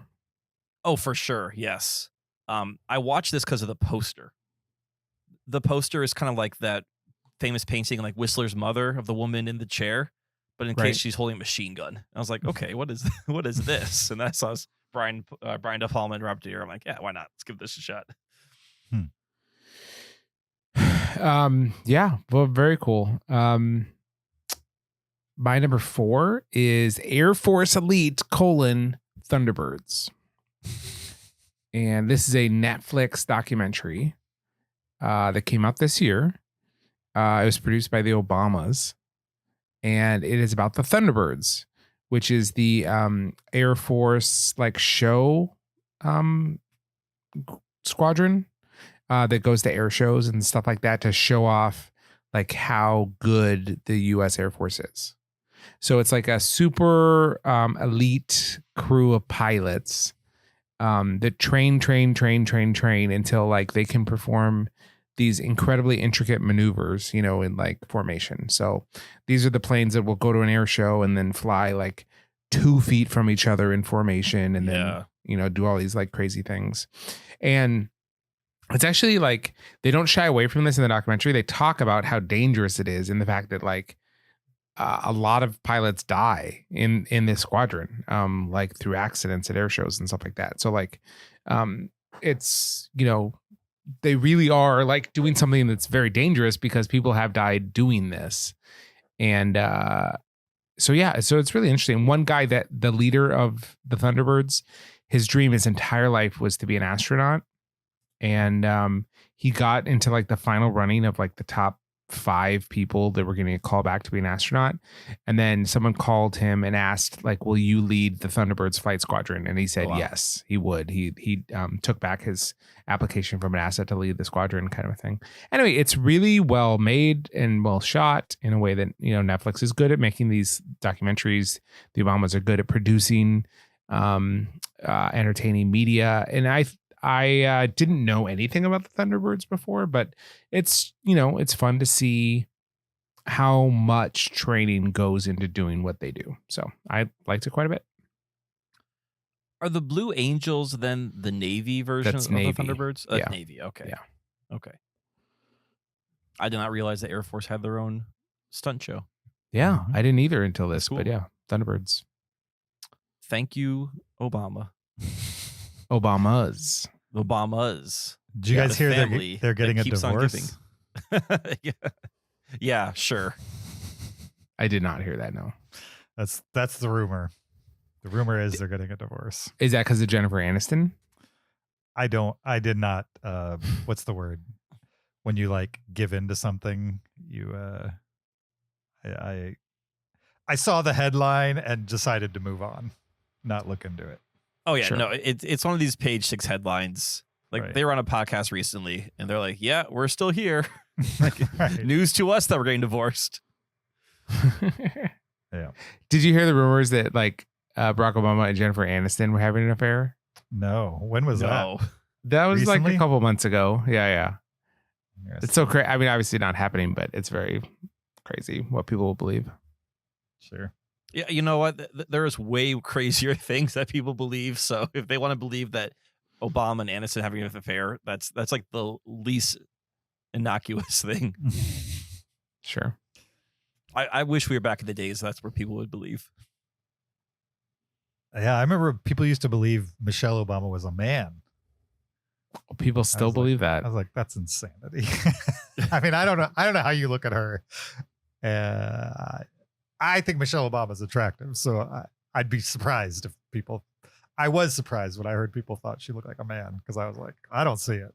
I don't. I think you're being insane if you say that about her. But anyway, speaking of things people believe, I believe in my number 4. I believe it's a pretty good movie from 1979 called All That Jazz that I had literally zero context for. I assumed this was like a I don't know. Who's the woman from why can't I remember anything tonight? That show that was on Fox and eventually Netflix picked it up. Lucille. She played Lucille, not Lucille, but Lucille on Arrested Development. Who's that lady? Oh, Jennifer. No, not Jennifer. She's like a famous Hollywood person Yeah. who I don't know her name. I know who you're talking about. Right. It doesn't matter. I thought this was like an early musical about somebody like becoming a star. Jessica Walter, not Jennifer. That's not even who I'm thinking of either. Well, that's Lucille Bluth, Jessica Walter. Okay, then I got the You're name thinking of wrong. Lucille too. Lucille too. Yes. Oh, yes. Liza Minnelli. Liza Minnelli. Oh, that's a much That's easier who I name to was- recall. That's who Okay. I was trying to get to. I was like, Yeah, I mean, Lucille Jessica too. Walter's maybe TV famous. I don't think she's super Sure. famous. No, I assumed All That Jazz was like a Liza Minnelli movie. Oh, okay. I had it on Criterion. Oh, you're thinking of Cabaret because they have a Cab- song called All That Jazz. Yeah. Possibly, but for some reason the association in my brain was that, so I wasn't really looking forward to seeing it. But I'm going through my criterions starting from A, and so All That Jazz was like near the beginning. I can't skip, which is why eventually I hit the BBS story and was like, I guess I got to watch all these in the collection before I can move on. So All That Jazz I watched and was just surprisingly shocked by how interesting I found it, for sure. Have you guys seen All That Jazz? Has anybody seen this movie? I Is have. this Roy Scheider? Okay. Yeah, Roy Scheider Yeah, in a late 70s movie about a guy who's directing a stage production, like a musical, essentially. And just a lot of, it's very much of the time, but like in a very intriguing way, I would say. Maybe I wouldn't have liked it as much if I had seen it when it came out, because then it would have been like normal, I guess. I don't know. But watching it with the fact that I'm watching kind of like a movie that came out 2 years after I was born, in a time that like, I don't really recognize. Yeah. A lot of it was just new and interesting to me. On top of that, Roy Scheider, I think maybe Jaws is the only thing I've seen him in, or Jaws movies. I used to watch Sequest. Oh, Sequest. I never watched that. Yeah. Have you seen The French Connection? I have. He's in that. He plays opposite Gene Hackman. Okay. I'm sure I've seen him in other things. Yeah. Like Jaws, he's like the main guy, right? And in this, he's the main guy. But they could not be more different movies, I would say. All That Jazz and Jaws, for sure. And there's more to the movie that I'm kind of leaving out. The last 10, 15 minutes of it just kind of blew my mind in the best ways. And these are all things that I just was not expecting from the movie. And they were all good surprises. And I'm on board. All That Jazz, my number 4. All right. It's a Bob Fosse movie. Yeah, and supposedly mostly autobiographical too. Like supposedly this didn't happen exactly how it happened, but like he pulled from life experiences to put together this story, which was cool. I want to see this because Roy Scheider or Schneider, I think it's Scheider, right? Mhm. There's no Scheider. there's no N in there. Yeah, he never misses with me. I mean, I haven't seen a ton of his movies, but like Sorcerer, French Connection, Jaws, Sequest, like he's great in all those. He's very effeminate in All That Jazz, which is why it's just not where my brain puts that guy, because I've seen Jaws so many times. So like he is the Jaws guy. Right. So he's Chief Brody. Yeah. To see him casting dancers in a Broadway musical was just like, I wasn't sure I could roll with it. And then the movie had other interesting things to it on top of that. So it won me over. Nice. All right. My number 3 is another 2009 movie. This is The Secret of Kells. This is directed by Nora Twomey and Tom Moore. You may know these two directors for having done Wolf Walkers, as well as Song of the Sea, which are two movies I both love. So they are animators from Ireland, and a lot of their, I should say, of the movies I've seen of theirs, they've all been sort of based around Irish folktales. This movie takes place in a small village in Ireland, probably in like what we would call the medieval era, where the church is sort of the main focal point, the cathedral's the main focal point of the city. The abbey or the abbot, he's essentially the governor of the city, and his job is to protect the residents from the outside world. So he's building a wall around the city because the forest is danger and safety is within the walls next to the church. And there's a young boy named Brendan who works in the abbot in the church. He's a scribe, and he is working on completing a book, and he ventures out beyond the walls and encounters forest spirits and demons, and realizes that there's more to the world than what's within his walls. And if he wants to save his village from, I believe, Vikings that are raiding, then he must embrace the outside world and bring it in to save them. This is a very common theme in all their movies that I've seen. It's sort of civilization versus the natural world. The folk stories are a big part of this duo's filmmaking. And I would say I enjoyed this one, not quite maybe as much as Song of the Sea and as Wolf Walkers, but I thought this is another really strong movie. I love the animation style they use, because it really is a blending of 2D and 3D, and they play with perspective. and it doesn't mind. It's not trying to look realistic. It's say, hey, this is animation. We're gonna make these characters look animated. We're still gonna have fun with it though. I think one major complaint is this movie felt very similar thematically to Wolfwalkers. I think Wolfwalkers did it better. The same idea of like stay in the village, don't venture out.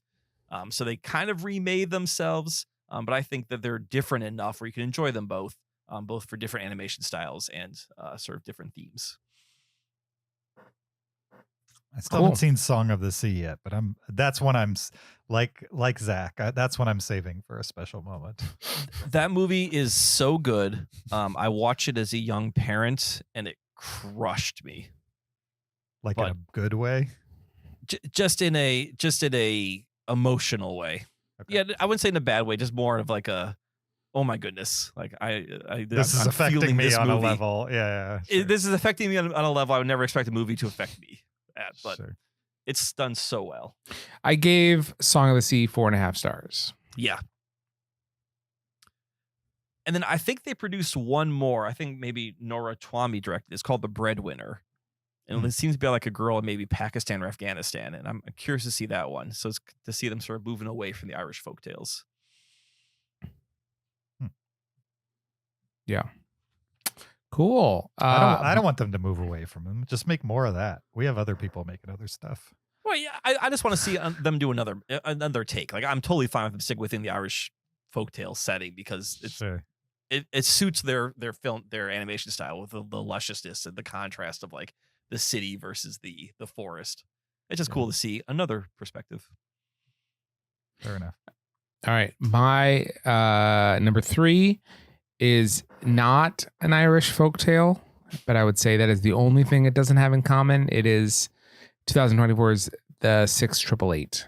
This is the Kerry Washington, Tyler Perry film about women in World War II that were charged with delivering a backlog of undelivered mail for the soldiers. And it is based on a true story. And it's a Netflix film. It's got like Oprah in it. There's definitely kind of like a Tyler Perry gloss to it, but I really liked it. I enjoyed this movie. It is very it's very I don't know the word, but patriotic, I would say. Kerry Washington plays like this major that is trying to get this impossible task that everyone has failed at to succeed, and she's kind of hard-nosed about it because she has to like make it work. Otherwise these black women, are going to be relegated to the dregs of military work. And I liked it. I thought it was a really fun story. Told well. Cool. The 688. Why is it called the 688? That was their like division or something. Division or regiment or whatever. Okay. Yeah. That makes sense. Yeah. I like it too. It's a super easy watch. Yeah. Very easy watch. My number 3 is another Criterion movie that starts with an A. It's Ace in the Hole from 1951. Oh, James, can I ask a quick question? Sure. If you get, let's say you're in the C's, right? And then you buy a Criterion that's in the B's. Do you have to watch the B before you can continue in the C's? Or do you like start the alphabet over again when you finish? How does that work? I haven't considered that because I have put a hold on buying Criterion titles. Okay.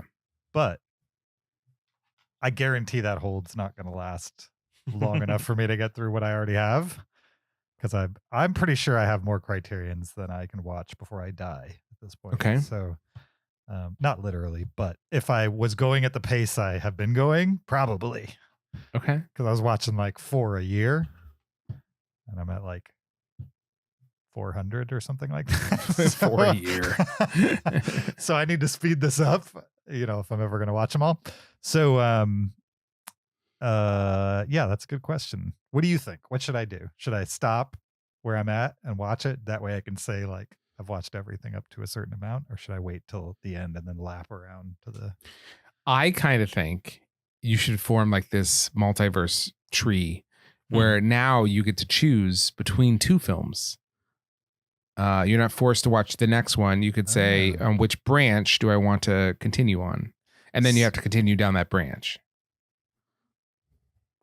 Oh, so if like let's say I bought a Criterion movie called Venus Flytrap, even though I'm in the middle of the D's, I could start from the V's after watching Venus Flytrap. Is that what That's you're not saying? that's not necessarily what I mean. I don't think But exactly. that is an interesting way to take it as well, which Okay. could be cool. No, I mean, let's say you're in the L's and then you buy a B. You can choose to ignore the B and just stick with the L's until you get to Z and then you'll go back. Or you can switch to the B. And then if you have bought any other Criterions between B and L, you have to watch those before you get back to the L. Oh, okay. Mm. Yeah, I'm down for that. Why not? I mean, I'm already doing a stupid thing, so I'll just do more of a stupid thing. Make it stupider. Right.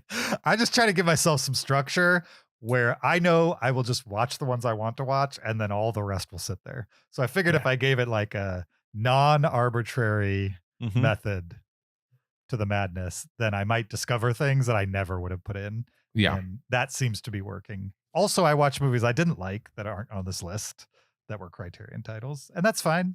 As long as there's some mixed in here that I really love.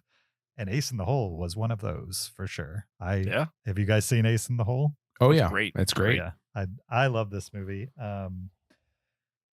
The subject matter could not feel more relevant despite the fact that this was made in 1951. I mean, it's all about a newsman who wants to get paid, wants to work in big newspapers. He goes to a small town because he's been kind of he's washed out of his other job, more prestigious newspapers. So he goes to the small town, convinces the newspaper owner to hire him. Then a little bit into the movie, an accident happens at a coal mining or a mining facility, and he sees this as like his ticket back to the mainstream, like mainstream reporting out of the small town. And he stretches the truth about this incident over the course of time. And it's played not necessarily for laughs, but played lighthearted until it's not. I would say like the last half an hour of the movie, things get real, despite the fact that the first 3/4 of the movie is kind of like, hey, we're doing this thing. It's not really hurting anybody. Or if it is, it's like not that big a deal. Like everybody will be fine type of thing. And then towards the end of it, reality comes crashing in. And it definitely has some of the things that always bother me about old movies, but the plot and the acting was so good that all of it just kind of washed over me. And yeah, I really enjoyed it. It's a movie directed by Billy Wilder, which is one of Kyle's favorites of all time. It stars Kirk Douglas, the original Kirk Douglas. And What do you mean the original Kirk Douglas? he was good in it. He's original. He's the original. There's none He's like the only him. Kirk Douglas. There's none like him. I don't really care about Kirk Douglas. He's in a Kubrick movie, right? Like Spartacus. Spartacus, Yeah. yeah. He was in Spartacus. He's good in Spartacus too. He's probably good in everything. I don't know. I probably need to see one more good Kirk Douglas movie, and then I'll be like, okay, I'm fully on board with Kirk Douglas. But yeah, it was far better than. I mean, I had no expectations, so it wasn't better than I expected. It just surprised me how good and how relevant the movie felt. My number 3, Ace in the Hole. Kirk Douglas actually did 2 Kubrick movies. He did Spartacus and Paths of Glory. That's right. Yeah, good point. James, you need to, kind of keep me up to date on what your next Criterion movie in the list is. It's like so if it's Anacorda or something like that. Amacord. Yeah, Amacord. Yeah. Because some of these I might want to join you on. Okay. And so I know you probably watch them probably randomly, but if I know what's coming. They're not. Oh, you mean randomly as far Like as when I you watch, sit yeah. down. Yeah. Mhm. So far, it's been pretty random. Nice. All right. My number 2 is a 1985 movie from New Zealand called The Quiet Earth. This is a sci-fi movie about a man who wakes up one day and soon realizes he may be the last person on Earth. He's roaming around Auckland, the New Zealand countryside, can't find a single other person. And throughout the movie, we learn that he's actually a research scientist, and that he and his cohort was working on a plan to harness the sun, and he possibly caused the disappearance of the human race. This movie is super interesting because it's kind of one guy just existing by himself in the world alone. And it's all on the shoulders of an actor named Bruno Lawrence, who just sells it because he goes through all of the stages of first, like, he's confused, and then he's annoyed, then he's sad, then he embraces it, then he goes crazy because there's no one else around. He breaks into a mansion and like sets it up into his own personal Valhalla to himself because he's like, if I'm the last person on Earth, I must be God. Eventually, he does run into a couple other people. They try and figure out why they're here and no one else is, and then sort of what the next steps are.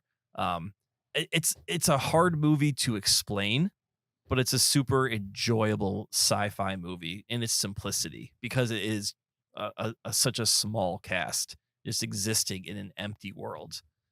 Again, this is a bit of I would say a dark comedy at times, as on top of a sci-fi, and just a really interesting watch. I think for like lesser known sci-fi movies, if you've seen all the big good sci-fi movies, you want to dive into something a little deeper, The Quiet Earth is a really good place to start. This is a movie I've definitely seen and been curious about quite a number of times. So this might be the push I needed to watch it. I never heard of it. Oh yeah, it's worth it. Yeah, there was, back when I was in like the I Check Movies days, going through lists, they had 2 lists up of like the top 100 movies, top 100 sci-fi movies of all time. So I took those 2 lists and compared the movies that were shared and added those to my watch list. And this was one of the ones that was added to that watch list. And a decade later, finally got around to watching it. That's great. Nice. Okay, my number 2 is A Complete Unknown from last year. This is the James Mangold film that stars Timothée Chalamet and Elle Fanning. And it is basically a biography of half of Bob Dylan's life. It also has Edward Norton playing Pete Seeger and a bunch of other people playing cameos like Joan Baez and different, people from that era. Do you guys remember my Music 101 project? Oh, yeah. Yeah. So for those of you who don't, a friend and I were doing a project we called Music 101, which is we made a list of various lists we compiled into a master list of the 101 greatest albums of all time. So the most important albums ever put out. And then we sorted it chronologically and started going through it, where we'd spend a week and just listen to the album over and over and over, read about the history of the album, why it's important, that kind of thing. Just really immerse ourselves in it. And so in the early part of that list, there were just a ton of Bob Dylan albums. Because he just put out a lot of really important stuff, especially in the history of music. This movie is kind of about that era, right? So it's Bob Dylan starting out, and it kind of ends with him going electric. And I really liked this movie a lot. I loved the tone of it. I really loved Edward Norton in it. He played such a good Pete Seeger. I was so impressed by his Pete Seeger. Bob Dylan's a complicated character, right? He's not like a hero or, he is a really good musician at a critical moment, but a really complicated guy. But I really liked Timothée Chalamet's performance of Bob Dylan. He's a hard guy to portray, and I thought he did great. I thought his performances as Bob Dylan were really good. Like, it was not the same, but it like evoked Bob Dylan pretty well. And I really enjoyed this movie. So I was super glad I caught it. I watched it on a plane, actually. But yeah, I really liked this movie. I gave it 4.5 stars. Nice. James, I know you've seen it. Kyle, have you seen it? I have not. I don't know why I've been avoiding it, but I like Bob Dylan, and I'm coming around Chalamet, so maybe I should just buck up and see it. Yeah. I watched James. it for the Oscars push, and I avoided it too just because it felt like Oscar bait. Right. It felt like a movie that was designed to get what's his name an Oscar, and I think it's much more than that for sure. I liked it a lot, and Timothée Chalamet just is so good in the right role, the right movies. He's really good. And Kyle, it's by the guy who did Logan, right? Yeah. Yeah, James Mangold. Yeah. Yeah. Very different movie than Logan, but yes, it's the same guy. Yeah. Is there There's no death. Arms get Well, severed or anything like that? Or Not going to spoil it. okay. Not going to spoil it. You know, right, there is that famous incident in 64 where Bob Dylan did lose his arm in a freak accident. Yeah. Right. I It was don't at a- really want to know how they handle that. It was at a moment. folk festival. Exactly. Yes. Yeah. The Carnage of Monterey Pop, 1964. Yeah. They Mhm. went out of infamy. He got Yeah. electrocuted with his electric. Yeah, that's when Bob Dylan went electric. All right. My number 2 is The Phoenician Scheme from Wes Anderson, 2025, his most recent movie, which his last movie, Asteroid City, just really left me cold. I was just not even disappointed with that movie. I was just like, yep, this is why I don't like Wes Anderson anymore. I'll just stick to his other movies that I like, and I think I'm done with it unless it's like, unless I hear it's good or whatever. And then one day I was like, oh, there's a new Wes Anderson movie out. Yeah, okay, all right, I'll see that. And I saw it, and I was like, what happened? Like, The Phoenician Scheme is exactly what I want from a modern day Wes Anderson movie. Like, it's almost the exact same actors as the movie as Asteroid City, which I did not like at all. And yet you give them a fun story that really moves, and everybody's just so infused with their own individual character quirks and personalities. And the story is fun and a little twisted, but not enough to like make you uncomfortable, more just enough to keep it interesting. It moved locations like constantly all over the place, and lots of scheming, and it was super fun to watch play out. And I enjoyed it. Like, of all the movies on this week's list, like, this is the one where I had an expectation and it was totally subverted. My expectation was this would be Asteroid City 2, that Wes Anderson's going in a direction, and I'm just close to giving up on movies that I will really love from this guy. And I was wrong. I like Phoenician Scheme a lot, and I can't wait to rewatch it. Also, Michael Cera's in this movie a lot. Yeah. But it is shocking that he has never been in a Wes Anderson movie, because he fit so well in this style of movie. Like, this is his wheelhouse, I would say. Like, grown up Michael Cera, this is his wheelhouse for sure. Every time he had a line, I laughed just because of the delivery of the line. Like, it wasn't even that he was telling jokes. It was just, he was absolutely flawless in the movie for that role as written. On top of that, it has the exact same style that Wes Anderson's been pushing for forever, and yet it totally works with this story and was not annoying, like not annoyingly rigid. And he, from the opening credits, which is just an overhead shot of a bathroom, it sold me, because he was using a style that he's clearly comfortable with in an interesting way. And I can't say I felt any of that for his last movie. The Netflix short stories were better for sure. I'm just not sure his movies were going to do it for me anymore, but clearly he might have a few stinkers, but he's still got it in him to hook me, which is what Was he did Michael's- with the Phoenician scheme. Go ahead.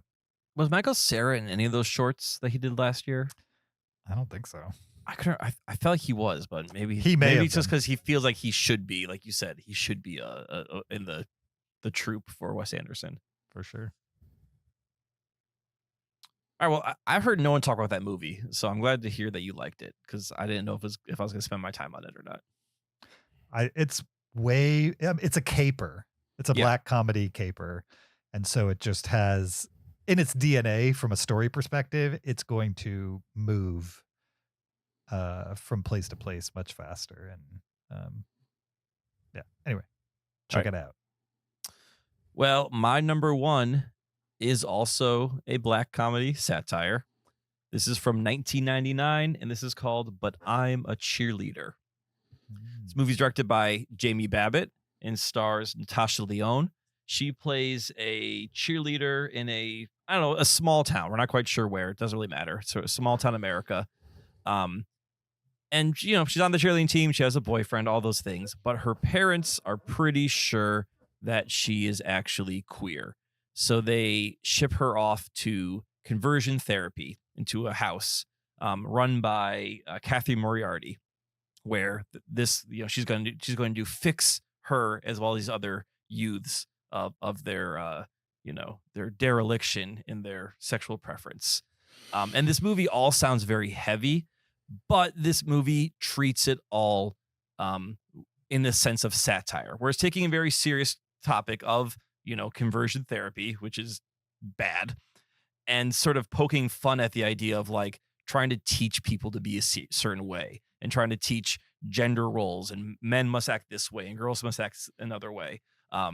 And this movie actually embraces queerness in the sense of it's positive. And I think so many movies about the LGBTQ experience, especially like in this era, were but just sort of about like, oh man, how hard it is to be a gay person. Like, Boys Don't Cry and Brokeback Mountain. They're all like, movies are like, oh man, like you feel so bad for the characters. Why can't they just be their true selves? And in this movie, even though the characters are put in this position where they're being told, hey, you can't be this way, they're still embracing who they want to be while kind of poking fun at the whole stupidity of the entire thing. And I think what makes this movie feel timeless, even though it came out in 1999, is that it doesn't feel like a 90s movie in its look. Especially once they get to the house run by Kathy Moriarty, all the girls have to wear pink dresses. All the boys are wearing like these blue jumpsuits with shorts. The house itself is just green walls. So it just feels like out of time completely. So you can watch this movie at any point. It's almost like a Tim Burton design, the inside of this home or something like that.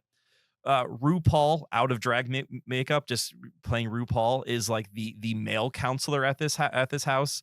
And he's hilarious because he's trying to teach all these boys like to be straight and he can't help himself at all around all these like, all the groundskeeper is doing work in short shorts and RuPaul's like, no, I can't look at that. So the whole movie is having fun with it while also addressing a serious topic. And Natasha Lyonne is really good in it. And she's not playing her Natasha Lyonne character. She's good at playing that character. We've seen her do that in American Pie, which came out the same year. She did it in Orange is the New Black. I think she does it in Poker Face. And in this, she's kind of playing it. I mean, ironically, I say she's playing it straight. She's, and to her, she's just sort of in the middle of this whole world. And like, oh, I don't know why I'm here. And everyone else is these big personalities. So yeah, I think this is a movie that anyone can watch right now. It's not gonna feel dated whatsoever. Nice. It's Nice. It's already on my watch list. And I remember hearing about it as kind of like like queer cinema, like a must view in the history of that. So yeah, and I think it's been embraced by the queer community because of its positivity. Natasha Lyonne, have you been watching Poker Face, either of you? I've seen clips. That's the best I can say. I saw season 1. I really enjoyed it. Okay. She's good in it, and Ryan Johnson is the showrunner. Oh yeah. It's every episode is like a little mini mystery. It's great. Yeah, I Is there- definitely need to watch that. Is there an overarching theme to a season or a plot, or is it really just like Law and Order, where each one's its own episode? There is. She's like she solves crimes, but she's also on the run. So she's Okay. moving from town to town. And so I got you. Okay. everywhere she lands is like another gets her closer to like, will she need to keep running or not type of thing. Mhm. But they're also you would want to watch them in order, but each episode it's not Breaking Bad. You know what I mean? Where you miss an Right. episode and you're going to be lost type of thing. Or Lost. Or lost. Right. Exactly. Have you guys seen what is that Russian show that she's in? Russian Doll. Russian Doll. Russian Doll. Have you guys seen that? I haven't. I watched the first season of Russian Doll. Yeah, I've only seen the first season. It's great. Yeah. How many seasons are there now? Was there a second season? I think there's 2 seasons of Russian Doll. That was a time loop TV show, right? Yeah, it's a time loop it was show. a time loop. Yep. It's a Groundhog Day. But it's canceled now. So yeah, there's 2 seasons and it's done. Was there any ending? Yes. A Okay. very, very compelling ending at the end of season 2. As long as there's an ending, I will watch it. But I'm not watching Netflix shows that didn't have an ending. I'm not interested. Sure. Yeah, but it's fun. It's a really well done time loop. Okay, my number 1 has already been mentioned. It's F1: the movie. All right. I had such a great time with this movie in the theater. I did see it on a big IMAX screen. James said, "Oh, you watch it at home." I disagree. I think this is a great one to watch in a theater. Oh, I'd take it back if that's how it sounded. I was saying you could watch it at home, but you should watch it in a theater. I agree. Go ahead, Zach. Nice. Because the sound and the visceral feeling of being a camera on the car, like it's just really good for the big screen. It's meant for the big screen for sure. And ultimately, this is just a really well-made sports movie. And there is nothing like a well-made sports movie, right? It's just like that is such a great formula for a movie that gets you really excited. And this movie is just super well done. Like it works the formula so well with with something I don't know anything about, right? I don't know anything about F1, but you learn the things you need to know in the movie, and it really is propaganda for Formula One, like just the level of precision and work, and it's a team sport, that kind of idea of it being a team sport, even though there's only one person behind the wheel. Brad Pitt plays this character. He's a little bit different than I would have expected for this character, right? Like he has a little bit of like an edge to him, or like a personality quirks that make him a little aloof, or a little standoffish to some of the characters, but also like more, I don't know, like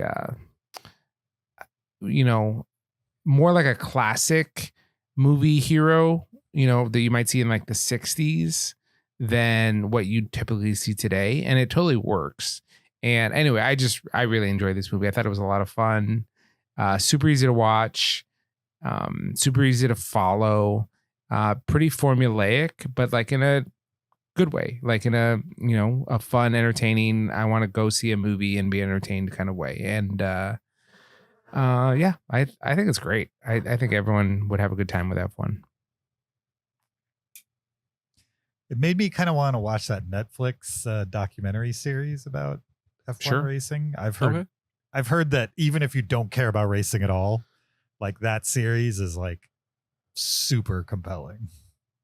Exactly. Yeah, it's a good one. What was Senna an F1 racer? Do you guys know? Yeah, he was. Yeah. He was. Okay. They reference him in the movie too. He does. Okay. Did you watch that?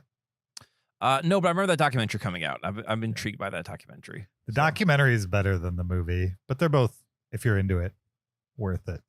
Okay. I think Senna's a Ron Howard movie. The documentary or the No, the narrative? Narrative. Okay. My favorite movie out of the last 10 that I watched is in theaters now. It's Eddington, which is All right. the latest Ari Aster movie. I enjoyed it a lot. It is as expected, a weird movie, which is pretty normal for Ari Aster, I would say. 4.5 for me. It's a neo-Western about a small town sheriff who, during the COVID-19 pandemic, decides that he's going to run for mayor. And the sitting mayor, who's rerunning for up for re-election, doesn't like this idea, and they kind of like start a little mini war, I would say. Kind of a one where the stakes are kind of low at the beginning. They're just kind of like, sniping at each other, and then things ramp up because people start taking it to another level type of thing. And there's a lot of commentary about how people were acting at the time, and there's a lot of satire related to not only the conservative side of the United States and how people were reacting to the pandemic from a conservative perspective, but it's also lampooning how people on the liberal side were reacting to the pandemic, and just kind of the as it's portrayed in this movie, some of the overreactions, I would say, on both sides. And then it has this kind of revenge story, and it's not really even a revenge story. It's more of like I don't know what you call it when you just have two characters who don't like each other and they're just like trying to get each other's goat or something like that. That's essentially what this is, between the mayor and the sheriff. And the characters themselves were more interesting than I expected them to be. Okay. They each have their own distinct personalities and backstories and motivations, and it all interweaves between kind of like the main story being this back and forth between the two main characters, and all their supporting casts, and also like the context of it being fairly early COVID-19, probably like first summer COVID-19 type of stuff. Yeah, like kind of as a parody, as a satire, it totally worked for me. On top of that, the tone of this movie is just all over the place. Like at one point, it'll feel like a straight comedy. At other times, it feels like a drama. At other times, it feels like an action movie. It's never those things combined. It's just like each scene, you didn't know whether you were going to be meant to take this seriously or whether it was going to turn into just a big joke. That roller coaster ride was really fun to experience. And the movie, like most Ari Aster movies, at the end just really goes places that you don't expect it to go to. And I haven't been in a movie theater in quite a while with people gasping as often as I did in this movie. Like the last half an hour, there were like 3 moments where literally like not laughing, not clapping, not excited, just like that type of stuff happening with the audience. And it was really fun seeing it at theater with not a packed house, but like a 85% full house. It was fun. And I think if you like Ari Aster movies, you're going to enjoy this. Kyle might not like this. I don't remember what Zach thought about Beau is Afraid, but it's not Beau is Afraid. Okay. But it has more DNA with Beau is Afraid than it does Midsommar or the one before Hereditary. Beau is Afraid was great. Right. So I think this will be right up his alley. And I think Kyle will enjoy it more than Beau is Afraid, for sure. There's like no fantasy element to this. There's no, there's no weird. It's weird, but not weird. Weird in a realistic way, not in a fantastical kind of way like that one was.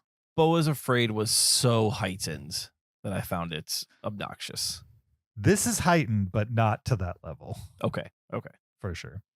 I mean, this is it's heightened, but it has so much truth to it, especially Right. especially in the COVID stuff. Because like I don't know. I don't want to give away too much. Yeah, about the yeah, movie. that's I'll, right. I'll leave it for people to explore. I was a little like not really that excited about it because of the COVID-19 stuff. It's like I'm just kind of over it. I saw COVID movies, and I don't know. It feels like everybody's moved on, including myself. So I was like, what am I? I'm going to watch a COVID movie? It feels weird. It happens during that time, but it is not a COVID movie. Anyway, I enjoyed it. And if you get a chance to check it out, I recommend it, especially if you're into Ari Aster. All right. Cool. That was our most recent top 10 last 10. Thank you for joining us for this episode 689. We appreciate your listenership, and we want to know what you've been watching too. I mean, if you've never done this is a fun exercise to go through. Just check out your Letterboxd or wherever you keep a list of the movies that you've watched, or just try to brainstorm the last 10 that you've seen and rank them in order. And if you're going to go that far, you might as well also send it to us to heyguys@cinereelists.com so we can see what you as a listener have been watching and what you've been digging. And we will probably take, the ones higher up on the list as recommendations on some level. So yeah, link in the description for that email. You can also follow us and subscribe to us on YouTube. Check out the video version, support us on Patreon, leave us an Apple Podcast review. We'd appreciate any and all of those things, including following us on social media, Twitter, Facebook, Instagram, and TikTok @Cinereelists. You could also follow me on my personal Blue Sky or Letterboxd account @YoJRB. You can follow me on Twitter or Letterboxd @Shaubin. You can find me on Letterboxd @PeterSKB. We will be back next week, likely with the Fantastic Four: First Steps. So if you get a chance to watch anything this week and you want it to align with what we're going to talk about, check that one out, because there's a good chance we'll be talking that one next week. Anything else we need to say before we get out of here? I saw a baby deer today. Oh, he's going to share. A baby deer. All right. Yeah. All right. Like Yeah. behind your house? Yeah. Nice. It got caught in our soccer net, so I had to go rescue it. Oh, so okay. you handled the baby deer today. No, as I approached it, I was maybe a foot from it, and it was so terrified that it wiggled free. Okay. So you helped it. I encouraged it to rescue itself, but yeah. You traumatized it. but- I would love to have handled it. That would have been great. But it was so cute. It had the white spots and everything. It was cute. Hmm. Yeah. I And the wonder if mom the was mother right w- there. Oh, okay. The mother was Oh, right. the there. mom was right okay. there, So the yeah. mom was watching the whole time. And she didn't freak out that you were going close to it. No, definitely did. Yeah. Yeah. But It didn't, it attack didn't like me. interfere or anything. No. I mean, I think they will. If they Great. get the feeling that like you're actually going to hurt their baby, they will interject themselves. I think she could tell I was there to help. It's on Zach's bucket list to be attacked by a deer. Specifically a doe. Doe, Less- yeah, a deer. Doe, a female deer. deer. Yeah. Less Yeah. horns. Did you Yeah. guys see that footage of the owl, the cobra, and the lion? No. It was amazing. I'll put it in Discord for anybody Okay. who wants to watch it. But it's a nature clip, and it came out this week, and I think it was this week. At least that's when I came across it. It's one of the more interesting clips of nature, where it's like, how was somebody in this spot to capture this? It's insanity. Anyway, We'll keep this short. I've just been fascinated by this whole Coldplay kiss cam sure. fiasco. Like how something so innocuous has just like blown up.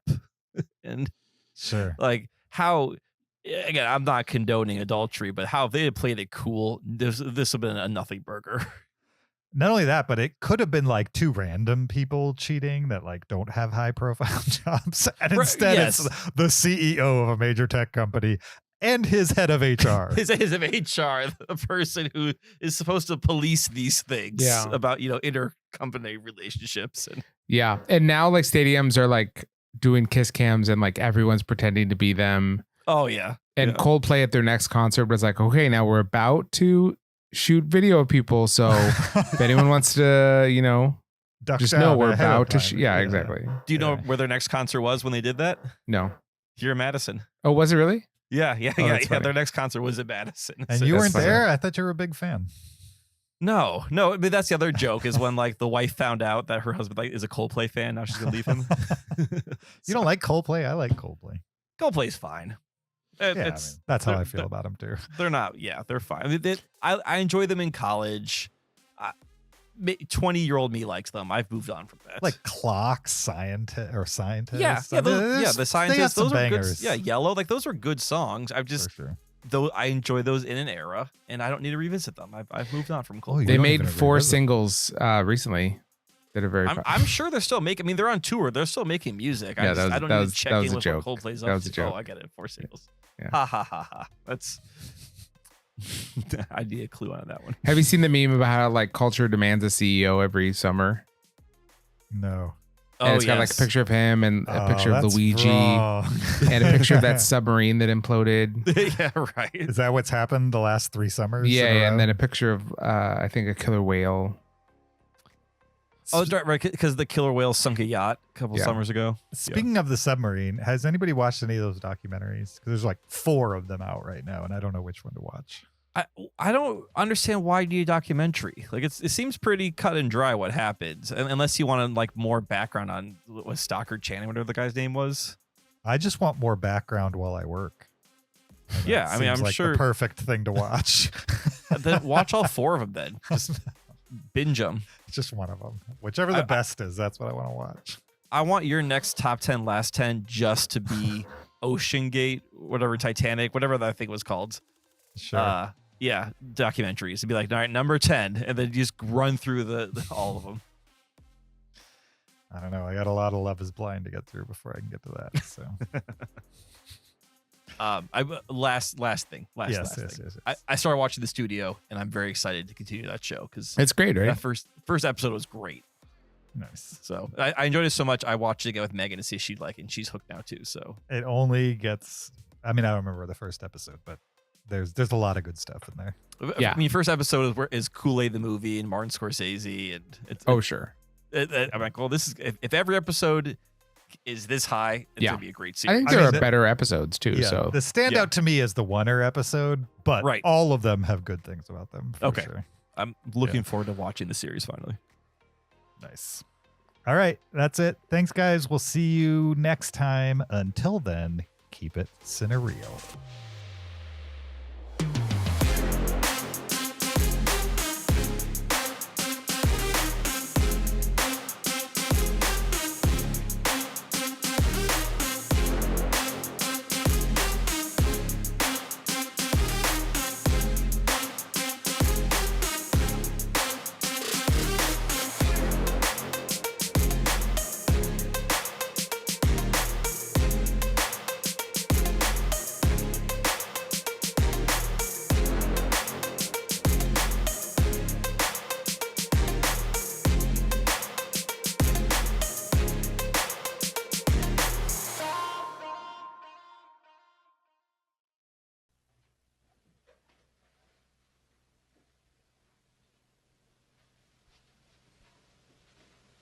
You're still here?